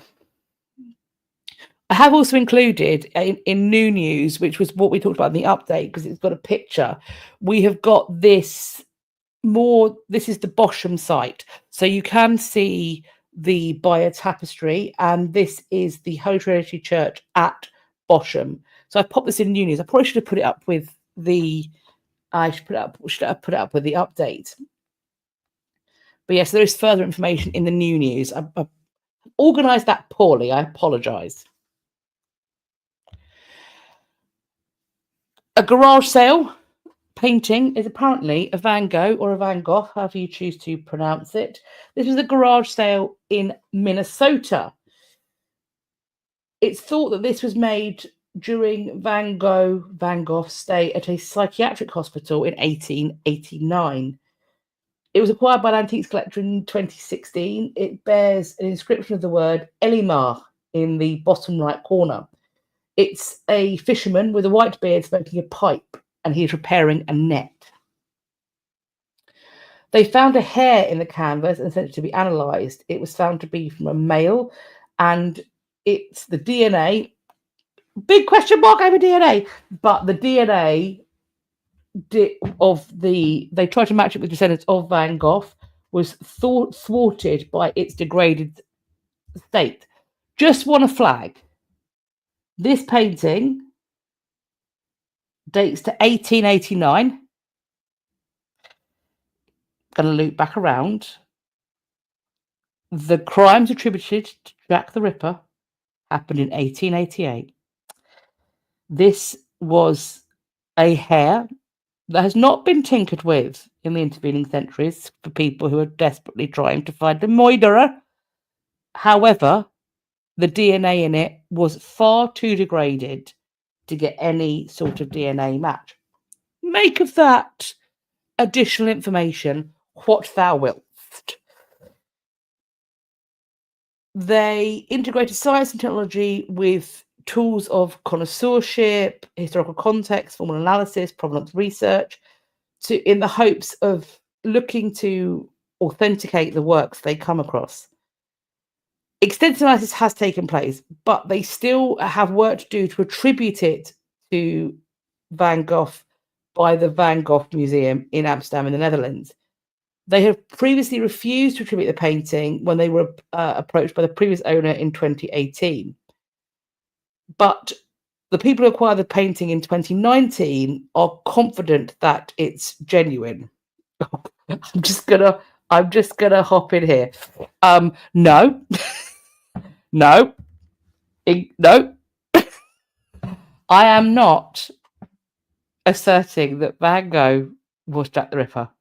No. No. I am conflating and correlating two news stories that both involve DNA evidence. In one case, we are being shown how difficult it is to extract a DNA match from a hair that fell off a head in 1889, while in an earlier news story, there were people claiming unequivocally that they had matched DNA from a shawl touched by a potential killer in 1888. Just clarifying. Thank you, Sarah. So the people who acquired the painting in 2019 are confident that it's genuine.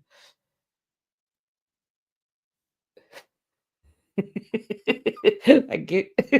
Just thought I'd clarify that before the chat runs away with itself.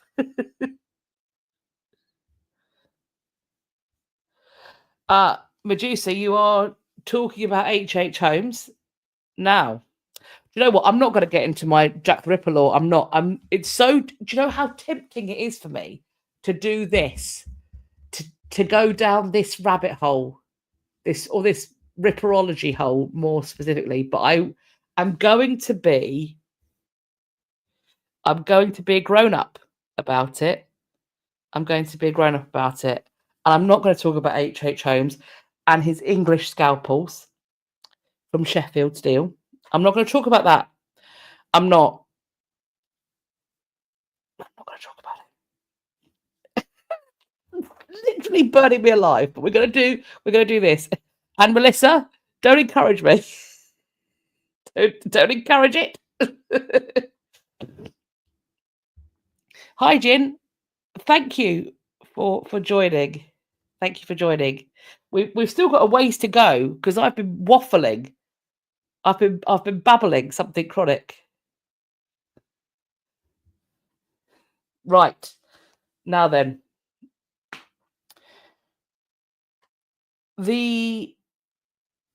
In 2020, researchers from the University Medical Center Groningen in the Netherlands said they believe that Van Gogh experienced 2 brief psychotic episodes, thought to be caused from alcohol withdrawal and thus delirium. He was admitted to hospital after cutting his own ear off with a razor in 1888. So he was playing with blades in 1888, but he wasn't Jack the Ripper. He took his own life in 1890 and he was aged just 37. LMI, who own the painting now, point to the fact that this is, quote, an emotionally rich, profoundly personal work created during the final and tumultuous chapter of Van Gogh's life. It's beautiful. And it's what do I know? I'm not an authenticator of art. I don't know. If someone when someone points to that and goes, that's a Van Gogh, I'm like, yeah, I buy it. So we're for whatever that's worth. I will encounter if and when we have some updates to encounter, I will of course flag it up. I was pleased to see this because it relates to the video that I made on the Battle of Cable Street mural. So this is a long lost anti-fascist mural from the 1930s. It's restored and back on show in Mexico. The Cable Street mural is 70s to 80s, based upon activities around this time period. So this is a piece that warns against the rise of fascism. It's been revealed and restored. It's called The Struggle Against Terrorism, and it covers a 40-foot wall in Morelia, Michoacan. I apologize, I've definitely pronounced that wrong. It depicts a history of persecution and resistance from biblical times through to the modern day, so the 1930s. We are told that there are giant looming figures striding across the wall covered with allusions to the life of Jesus, the Spanish Inquisition, and the Ku Klux Klan, alongside Nazi and communist symbols and tools of torture. It has been unveiled once again. It was painted in 1934. And after it was completed, the mural was hidden and almost forgotten. In the 1940s, the manager of the building that housed the mural, which was by then a museum, began to covet a painting owned by the church, which depicts a transfer of enclosed nuns from one convent to another. The mural was rediscovered 30 years later by accident while workers were performing maintenance. They realized there was a false wall there. They opened it up and there was this mural. It was damaged by humidity. It was dirty, but its covering for that length of time probably did protect it and preserve it. 2 years were taken to repair the damage and revive the original colours. So this is now on display. The article points out the restored mural is being unveiled just as some fear a resurgence of fascism. Quote, sometimes the stars align and 90 years later, it's basically the same situation. But that depends on your political viewpoint, doesn't it just? Rachel, could there be a Jack episode? I have done a discussion of Hallie Rubenhold's book, The Five, and that's, for the moment, probably where I'm going to leave Jack the Ripper. Not because I don't think it's interesting, but because I, again, am having some qualms and questions over the production of true crime content and its potentially, arguably, exploitative nature. Something that I do think is interesting, and maybe it's just because of the way my brain makes connections, is a lot of people have sought to look for a motivation for the person who commits the crimes attributed to Jack the Ripper. A stressor event, and obviously it's somebody, I would imagine it seems very likely that it's a person who blends in with the local area, so almost certainly not a top-hatted, becaped coach riding individual. It's somebody who fits in with Whitechapel and the East End of London. I've often wondered if it's interesting to me that there were, just a few months before the killings attributed to Jack the Ripper took place, there was a successful unionization and uprising of young, almost exclusively very young, poor, working class East End women against their male factory owners. I'm talking about the Brighton May factory, and I'm talking about the Match Girls. In the summer of 1888, they went out on strike and they successfully unionized for better pay and conditions.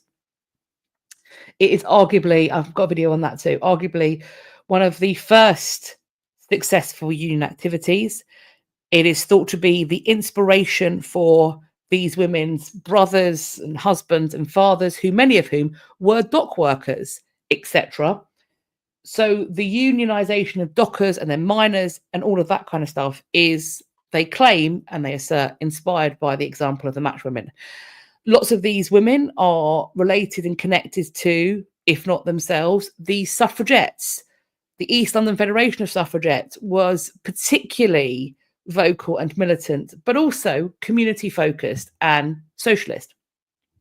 There's a part of me that wonders if the inciting incident that motivated Jack the Ripper to do the killings was that a bunch of upstart women who were getting phossy jaw didn't know their place. I wonder, was this person, who was, I believe, very mentally unwell, incited to teach other women from a similar area of their place? Is that what's happening? I don't know. Correlation is not causation, but it's interesting to me that it isn't something that has been, to my knowledge, explored. There's a potential connection with something that happened not that far down the road, effectively. Particularly as, and the reason for me drawing this connection, and my husband saying that the tin foil's in the cupboard, it's this conspiracy theory. The thing that I think might connect it is that one of the issues that white phosphorus causes in phossy jaw is it sort of rots. This is a no eating section. It causes damage to the bone, and it can rot the bone away. And the people of Brighton and May, in a similar vein to what happened with the Radium Girls, tried to malign these young women, saying it wasn't the cheap phosphorus what done it, governor. These women, they claimed, had sexual diseases from being sex workers on the side. That actually what you were seeing was not phossy jaw, it was syphilis. Is it possible, even though Hallie Rubenhold has widely and fairly, I think, compellingly discredited the notion that he was targeting sex workers, is it possible that the person who went out on that killing spree in the later part of 1888 was looking to attack women who might be mistaken for sex workers, in the way that the Brighton and May factory owners attempted to connect the women that they had made very sick by their practices into being sex workers? It's a bit tinfoil hat. That's a bit tinfoil hat.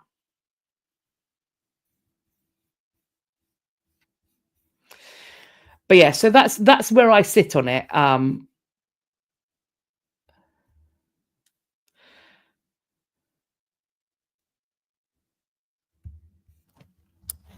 nicer news. So we've gone from fascist to Winnie the Pooh. These are not connected thoughts. Just wanna flag that up. A man has found a rare trove of Winnie the. This is like a palate cleanser. After that, a man has found a rare trove of Winnie the Pooh drawings and manuscripts in his father's attic. They're so sweet. They connect to A.A. Milne, including there's original drafts, illustrations, letters, poems, corrected proofs, and they've just recently sold at auction for more than $118,000, and they are just beautiful. So this is found in the homes in the United States and the United Kingdom. The papers were discovered among the belongings of Leslie Smith. He worked in publishing. He lived in Malvern, which is in Worcestershire, England, home of the Worcestershire sauce, which is how it's pronounced. Or some people call it Worcester sauce over here. But if you're reading it Worcestershire sauce or Worcester sauce, he died in November 2023, and his son was sorting through his possessions when he found this incredible treasure trove. Original Winnie the Pooh manuscripts, drawings, sketches for the Christopher Robin birthday book. There's also correspondence between Milne and the illustrator and the publisher. There's a letter from March 28th, 1928, where Milne defends Pooh, writing, quote, "By the way, Pooh protests strongly against being called a fabulous monster in today's Observer." How sweet is that? So sweet. So how did these papers end up in Leslie Smith's hand? He had a publishing company called Creswell's, which took over the publishing company run by Muller's family. The archive team at Fielding's Auctioners came up with the starting prices for the papers. They split it into 34 lots. And so Milne is this humorist, satirist, etc. His son is Christopher Robin, and they were wandering around a forest.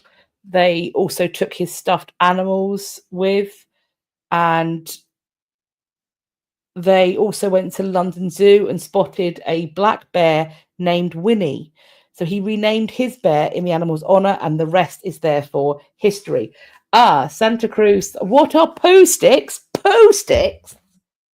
You have to find yourself a little bridge over a stream. You get yourself and your friend, or friends, plural, you get a stick each, preferably one that is identifiable from the others, and you drop it in the river and you race them. Who stick wins? Pooh sticks. In the 100-acre wood. I love this. So, of Winnie the Pooh, we have, quote, published following the brutality of World War I, they provided a much-needed solace in a time of great sadness, connection to the innate wonder of childhood, and a specifically British sensibility.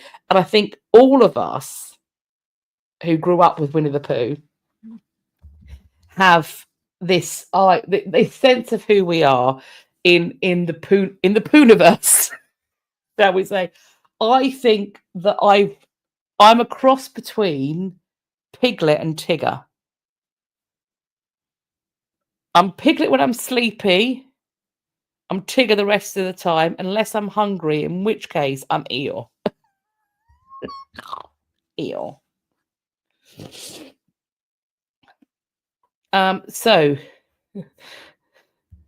I've definitely made that up, and I don't know if the estate of A.A. Milne would appreciate it. So please don't sue.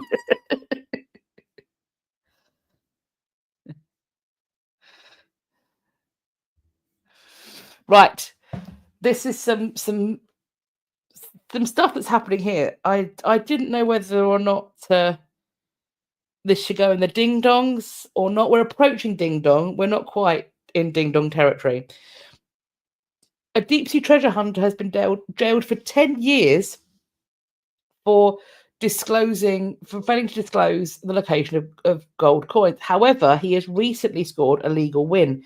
He has served nearly a decade in jail because he will not detail the whereabouts of some missing gold coins. This term in prison has been ended by a federal judge in Ohio. However, despite the ending of it, he's still behind bars.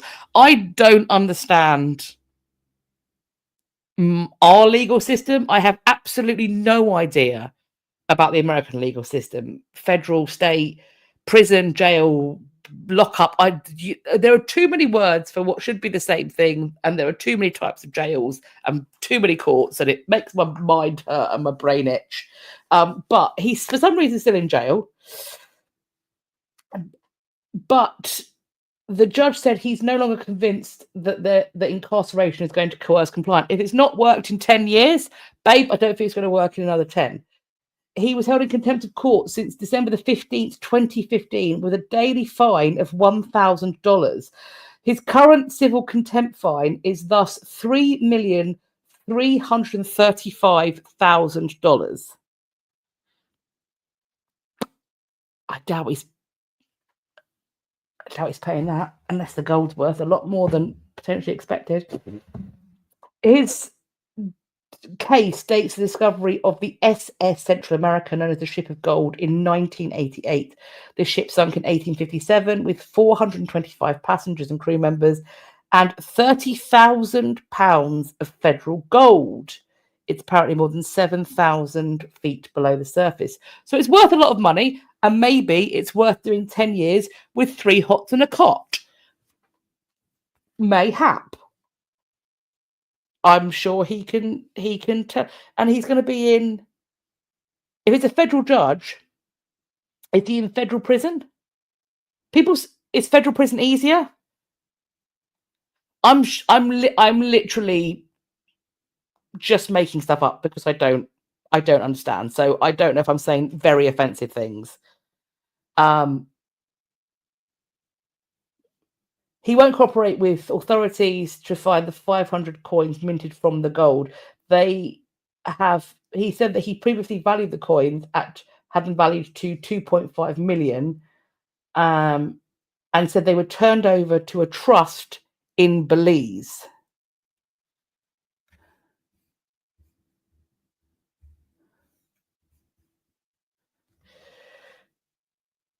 He pled guilty in 2015 to skipping the hearing and was given a 2-year prison sentence, right?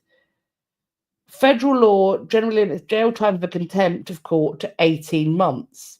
But this Federal Appeals Court in 2019 rejected Thompson's argument that the law applies to him, saying his refusal violated conditions of a plea agreement.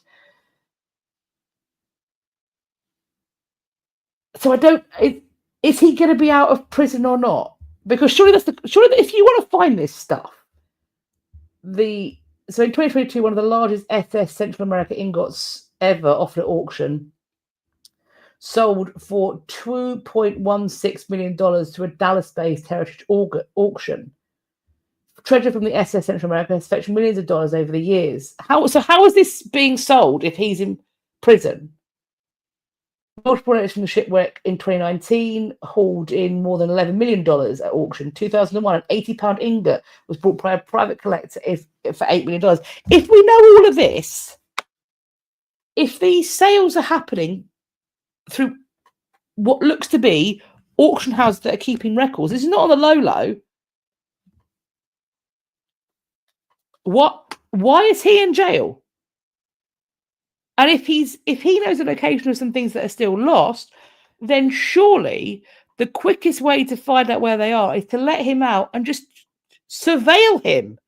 Presumably he'll go there at some point to pick it up. Wheezy's pointed out federal prison is worse. You'll have to get out early. Because I thought I got confused because everyone talks about club fed as if it's like better treatment. Is it you could be there longer but the treatment's better? Why do people call it club fed? Or is that like a kind of dark humor thing?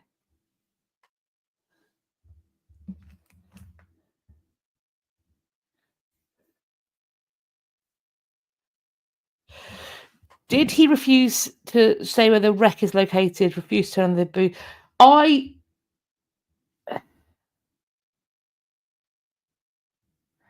I think we know where the wreck is.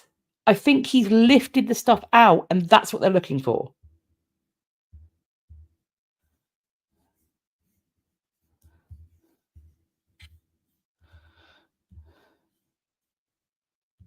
Club fed is a very old term, like the 80s white collar club. Look, I must have picked it up from 80s films. I'm not old enough to watch those films first time around. I must have watched them on replay. Melissa, club fed is minimum security for non-violent whites, like white collar. Okay. So slightly less chivvy? Question mark. High ranking. Okay. So not necessarily better, but possibly less scary. I don't know. I have often thought this. Like, this is another one of my tinfoil hat theories. Like, I think they turned on the Hadron Collider, a ferret got in there, and the timeline split. And so we're living in a timeline where we both recollect our history, but simultaneously live like we don't. Like, we know the history's there, but for some reason we've just decided to ignore it. I don't know. It's a weird timeline. It's a weird timeline. Okay. Mesh detectorists once again. So this links to this article links to the treasure stuff that's being dealt with through the British Museum. This is the stuff we've actually found in our soil rather than stuff we've taken from other people's.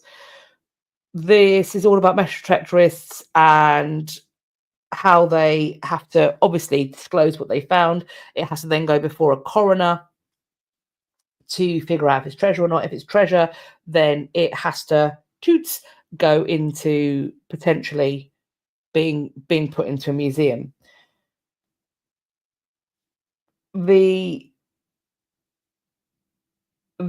finds liaison officer for the antiquities program is looking at all of these pieces and disclosing what they might be.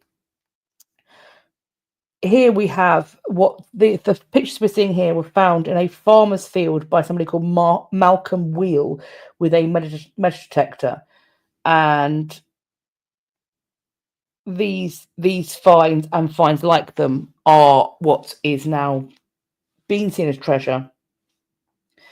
Andy Ackroyd was in Bedfordshire. He thought he'd found a coin, then he realised that it was a ring. He thought it was a cheap sovereign ring. It turned out to be a 16th century signet ring, which is engraved with a phoenix, meaning that it's potentially connected with Elizabeth I. This points out that when items are declared as treasure by the coroner, their value is split between the finder and the owner of the land where it was found. Detectorists occasionally strike it rich. A hoard of 1,000-year-old coins found in southwest England sold for £4.3 million. That's $5.3 million. Here's the thing. You can get rich, but you will have to split the proceeds. If, however, you choose not to disclose the antiquities, then you have committed a crime. And if you are caught having committed that crime, you do not pass go, do not collect $200 or indeed $4.3 million. The men who do this, who are in this article, who mentioned this article, talk about how it's a great way to spend their time, that it's this hobby they really enjoy doing, that they go out and they're not thinking about the wealth, the money they earn, they're thinking about the history. He says, kings, queens, I'm totally in the zone. I'm not worried about bills or even keeping warm. Sometimes I forget to eat. Ackroyd, one of the people who did this dig, says, I lost my dad last year. I'll have a chat with my dad when I'm out in the field. Come on, Dad, what way now? He never finds me anything. Yeah. It's just a really nice piece before we move on to our ding-dongs. Medusa. I too would like to live in precedented times. The unprecedented is giving me an ulcer and persistent migraines. I am sweaty and headachy at all times. I mean, that could just be that I'm 5 months postpartum and the hormones are running the establishment. Swings and roundabouts. Let's move on to our ding-dongs. Oh, that's rude. Let's move on to the ding-dong section of the news live, because some people have been getting into shenanigans. This is why we can't have nice things, friends. A Japanese retro toy museum is closing because customers can't keep their fingers to themselves. They have to look with their hands, not with their eyes. This is a toy museum in the Niigata prefecture. Apparently, some parents can't control their kids. I am not shocked by this. Working in heritage, this is unsurprising. This is closing this month because they had collected toys from the period in Japan between 1926 and 1989. These are analog toys, and he wanted to keep this alive. But customers were breaking bits, stealing bits. One game was missing a button. He tried to keep all these games in one piece. It's a lot of manual labor. No one makes parts for anything that's broken. And he couldn't get parents to control their kids. He asked the parent whose child dropped a toy to help the child be more careful. Apparently, the parent snapped, quote, "Then you shouldn't leave these out where kids can touch them." Leave! Get out! Apparently, parents get so enthralled in the games, like old pachinko. What is pachinko? I've heard that said before. Pachinko machines. They play and leave their kids unsupervised. Again, I am not shocked by this news. So he said he's got no choice but to close in February, and it did close apparently on February the 3rd. There are comments underneath articles where over 3,000 comments lamenting this closure. Some saying how sad it is. It's absolutely sad. Absolutely sad.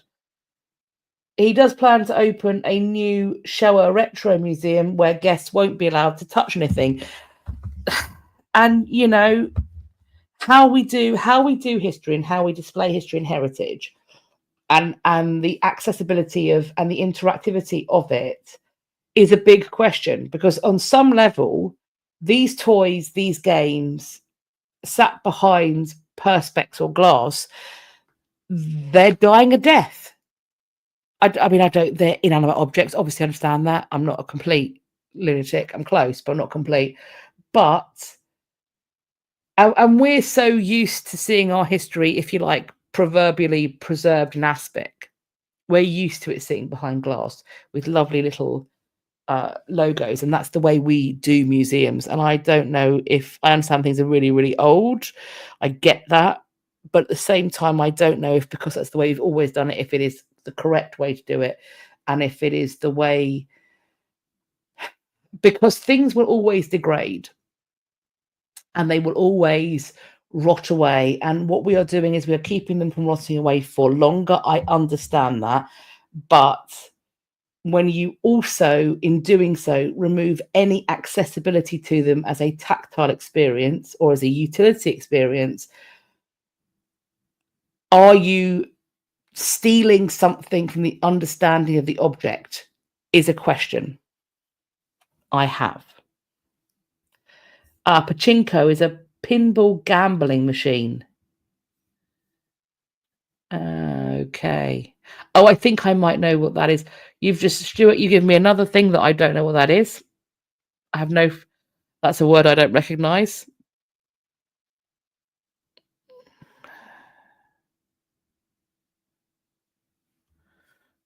So, okay. But still, let's, like, not being able to play with it to protect it. I totally understand why that now has to happen. But also, it changes the essence of what this museum is supposed to be. I don't know what the answer is, but I like to question and query if the established way of doing things is the correct. Well, it's certainly the only way. Is it the correct way? Greek police have arrested suspects over online auctions for ancient artifacts. This is somebody who set up auctions to sell ancient Greek artifacts to multiple countries, including the US, Britain, Canada, Australia, and Italy. Britain, fellow Brits, no one here needs to be acquiring more ancient Greek stuff. The traffic needs to be going in the opposite direction. The suspect, a woman who was described as a foreign national but not further identified, was detained in Athens by police officers tasked with combating antiquities trafficking. They searched her home, seized multiple ancient relics, including pottery fragments, figurine pieces, a statue of a satyr, and then this suspect was referred to a public prosecutor to be charged. Under Greek law, the transfer of ownership of antiquities without legal authorization is punishable by up to 2 years in prison, with sentences of up to 10 years for more serious related offences. So, on the toy, yes, Lizzie, I think that's the plan. He is planning to reopen a museum with these things on display, but they just won't be tactile and touchable. And it's going to be great. These items are still on display to be looked at. I loved going to the Museum of Childhood, the V&A Museum. My son enjoyed being there, but what he particularly enjoyed was these parts they'd set up, the young V&A, the parts they'd set up where you could be interactive. He spent we had to prize him away. They had this stage area in young V&A. After 45 minutes, the only way I could prize this child, this was a couple of years ago, he was barely forming sentences. I had to open a shopping app on my phone and show him that I was going to buy him a cape, because he'd found a cape in the costume box of the theatre area in this museum, and he'd been wearing this cape or a version of a different cape for 45 minutes. And the only way I could prize him away from his stage with the friends he'd made was to be like, I will buy you this cape now if you go and put that cape away and leave so we can go home. So he now has a collection of capes. And there is something about being able to play in heritage spaces and to touch the items. Maybe they have to be reproductions or reconstructions or whatever, but I think it's a better way of doing history and heritage, in my opinion.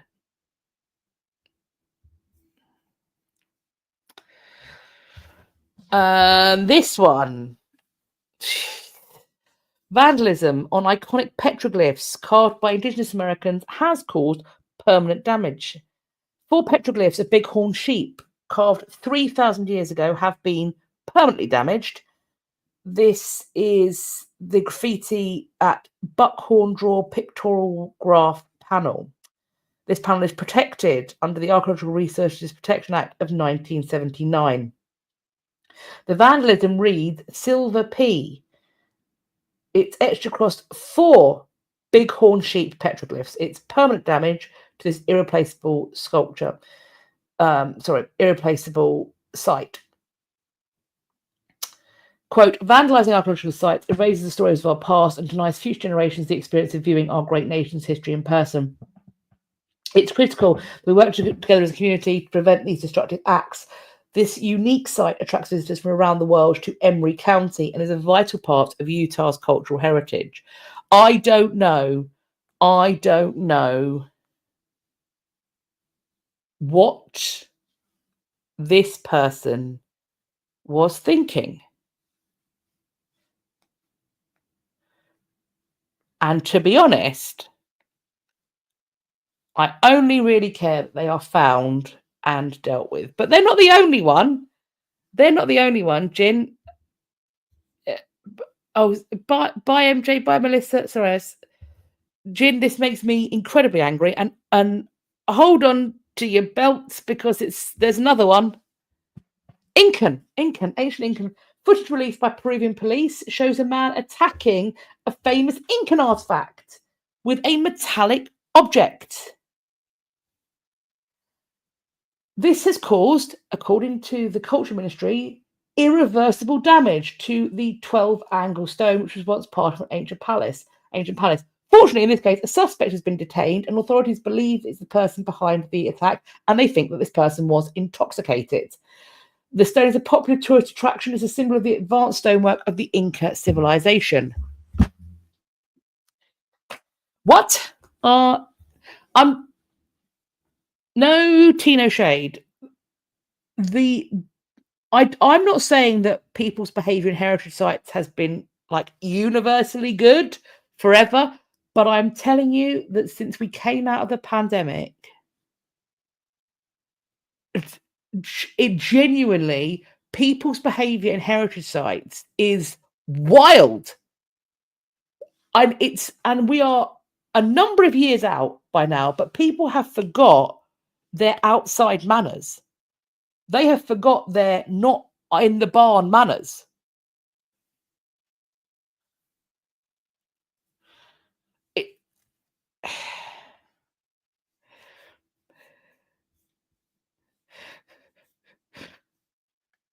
Jennifer, have I got a Brighton basement to tell you about?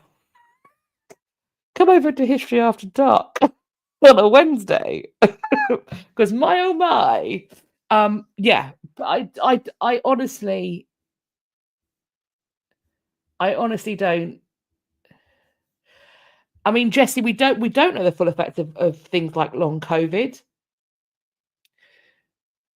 Behavior is wild.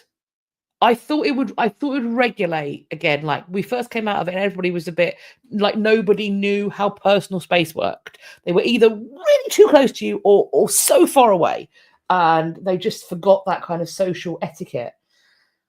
But it's not got better. It's not got better.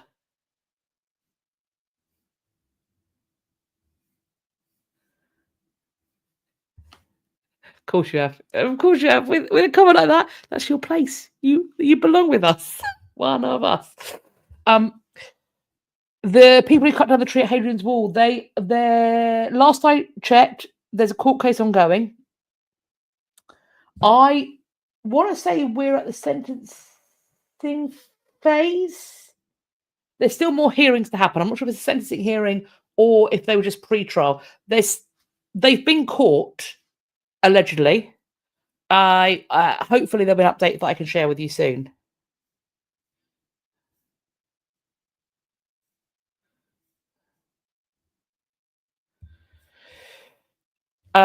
So next up, we are moving on to events and exhibitions. Now, some of these are online, so this next bit doesn't apply. For a couple of them, though, they are not. One is not online, and the accessibility is also linked. So if you do have accessibility requirements, then do check out. It's just linked below the article linked in the description box. First up, we have got this exhibition has been traveling all around the world, all different places. We talked about it a few times. It's now coming to London. It's coming to the Excel Centre. I am sharing it, but I'm going to point out that personally I have some issues with the Excel Centre. I feel that they engaged in profiteering during the pandemic with what was charged for the setting up of the short-lived Nightingale Hospital. So I have feelings. About the Excel Centre. However, this is the immersive exhibition on Tutankhamun. There are treasure rooms, holograms. There is some question about whether they have got any human remains. I feel like they don't have human remains. It's all replicas and holograms. So there's that. The exhibition, from what I've heard in previous people who've seen it, I haven't seen it myself, but from what people have told me doing this exhibition potentially doesn't flag me in the ways that other stuff would about human remains. However, for me, the location is a problem. But, that's a me thing. Last, by no means least, I want to point you in the direction of, I'm sure many of you are very aware of Mark Felton's channel. This is a video on the plunder of Paris. Hermann Goering and the plunder of Paris. This is when we are talking about repatriations. When we're not talking about the stuff the British stole, we are also frequently talking about things that are being repatriated, having been misappropriated during the period of the Third Reich by leading Nazi generals. So this is a video exploring that. Mark Felton's work on various World War II topics. That's, from what I've seen, his area of particular focus. And yeah, super interesting if you want to check that out. How we got to where we are now in regards of some of the repatriation situations. So that's what I have for you on this very fine evening. My green screen is askew. I must have got excited. There we go. We're back. Thank you so much for watching along. Thank you if you are still live with me. We're 2.5 hours. Thank you if you have watched on the playback and my soapboxing and sometimes fairly mad conspiracies. That's where we are. It's alive, and things sometimes come out of my face that I probably wouldn't say otherwise. But it's been super fun. Thank you all. And I will certainly be seeing you next month. So do keep your eyes peeled for when I'm going to be putting out an email, and or it will come up on YouTube when that's going on. I hope you're all going to have a great rest of your week and rest of your February, because we are approaching the end of February. It's been both. These 2 months have been the longest year of my life, but also I feel like I can't believe we're already 2 months in to 2025. I hope you're all having fun so far, and that the world is not too crazy for you all. I look forward to speaking to you all in my video on Friday, and then also in the next live stream next month. Please do keep the emails coming with the news items. I do love reading them and I really appreciate it. And if you like what you've seen, make sure you like this video, share it with your friends, subscribe to the channel, hit the bell icon, select all, so that YouTube allegedly, they claim, will tell you when I've next uploaded. Also, as I mentioned at the top of the stream, if you hop over to my website, www.katrinamarchant.com, it's going to be linked in the comments. If you go to the contact page, you can put your email address in there. That will add you to my list, and then I can send you emails with all the links you need, and also a little bit of information about what I've been up to. I have got some cool things. I'm doing a bit of teaching next month, doing a bit of tripping around different places. So hopefully that might be some things for you to have a look at that you might find interesting. Have a lovely rest of your Monday, whatever you're doing, and indeed a lovely rest of your week. I look forward to speaking to you all very, very soon. Do take care of yourselves. Thank you, and goodbye for now.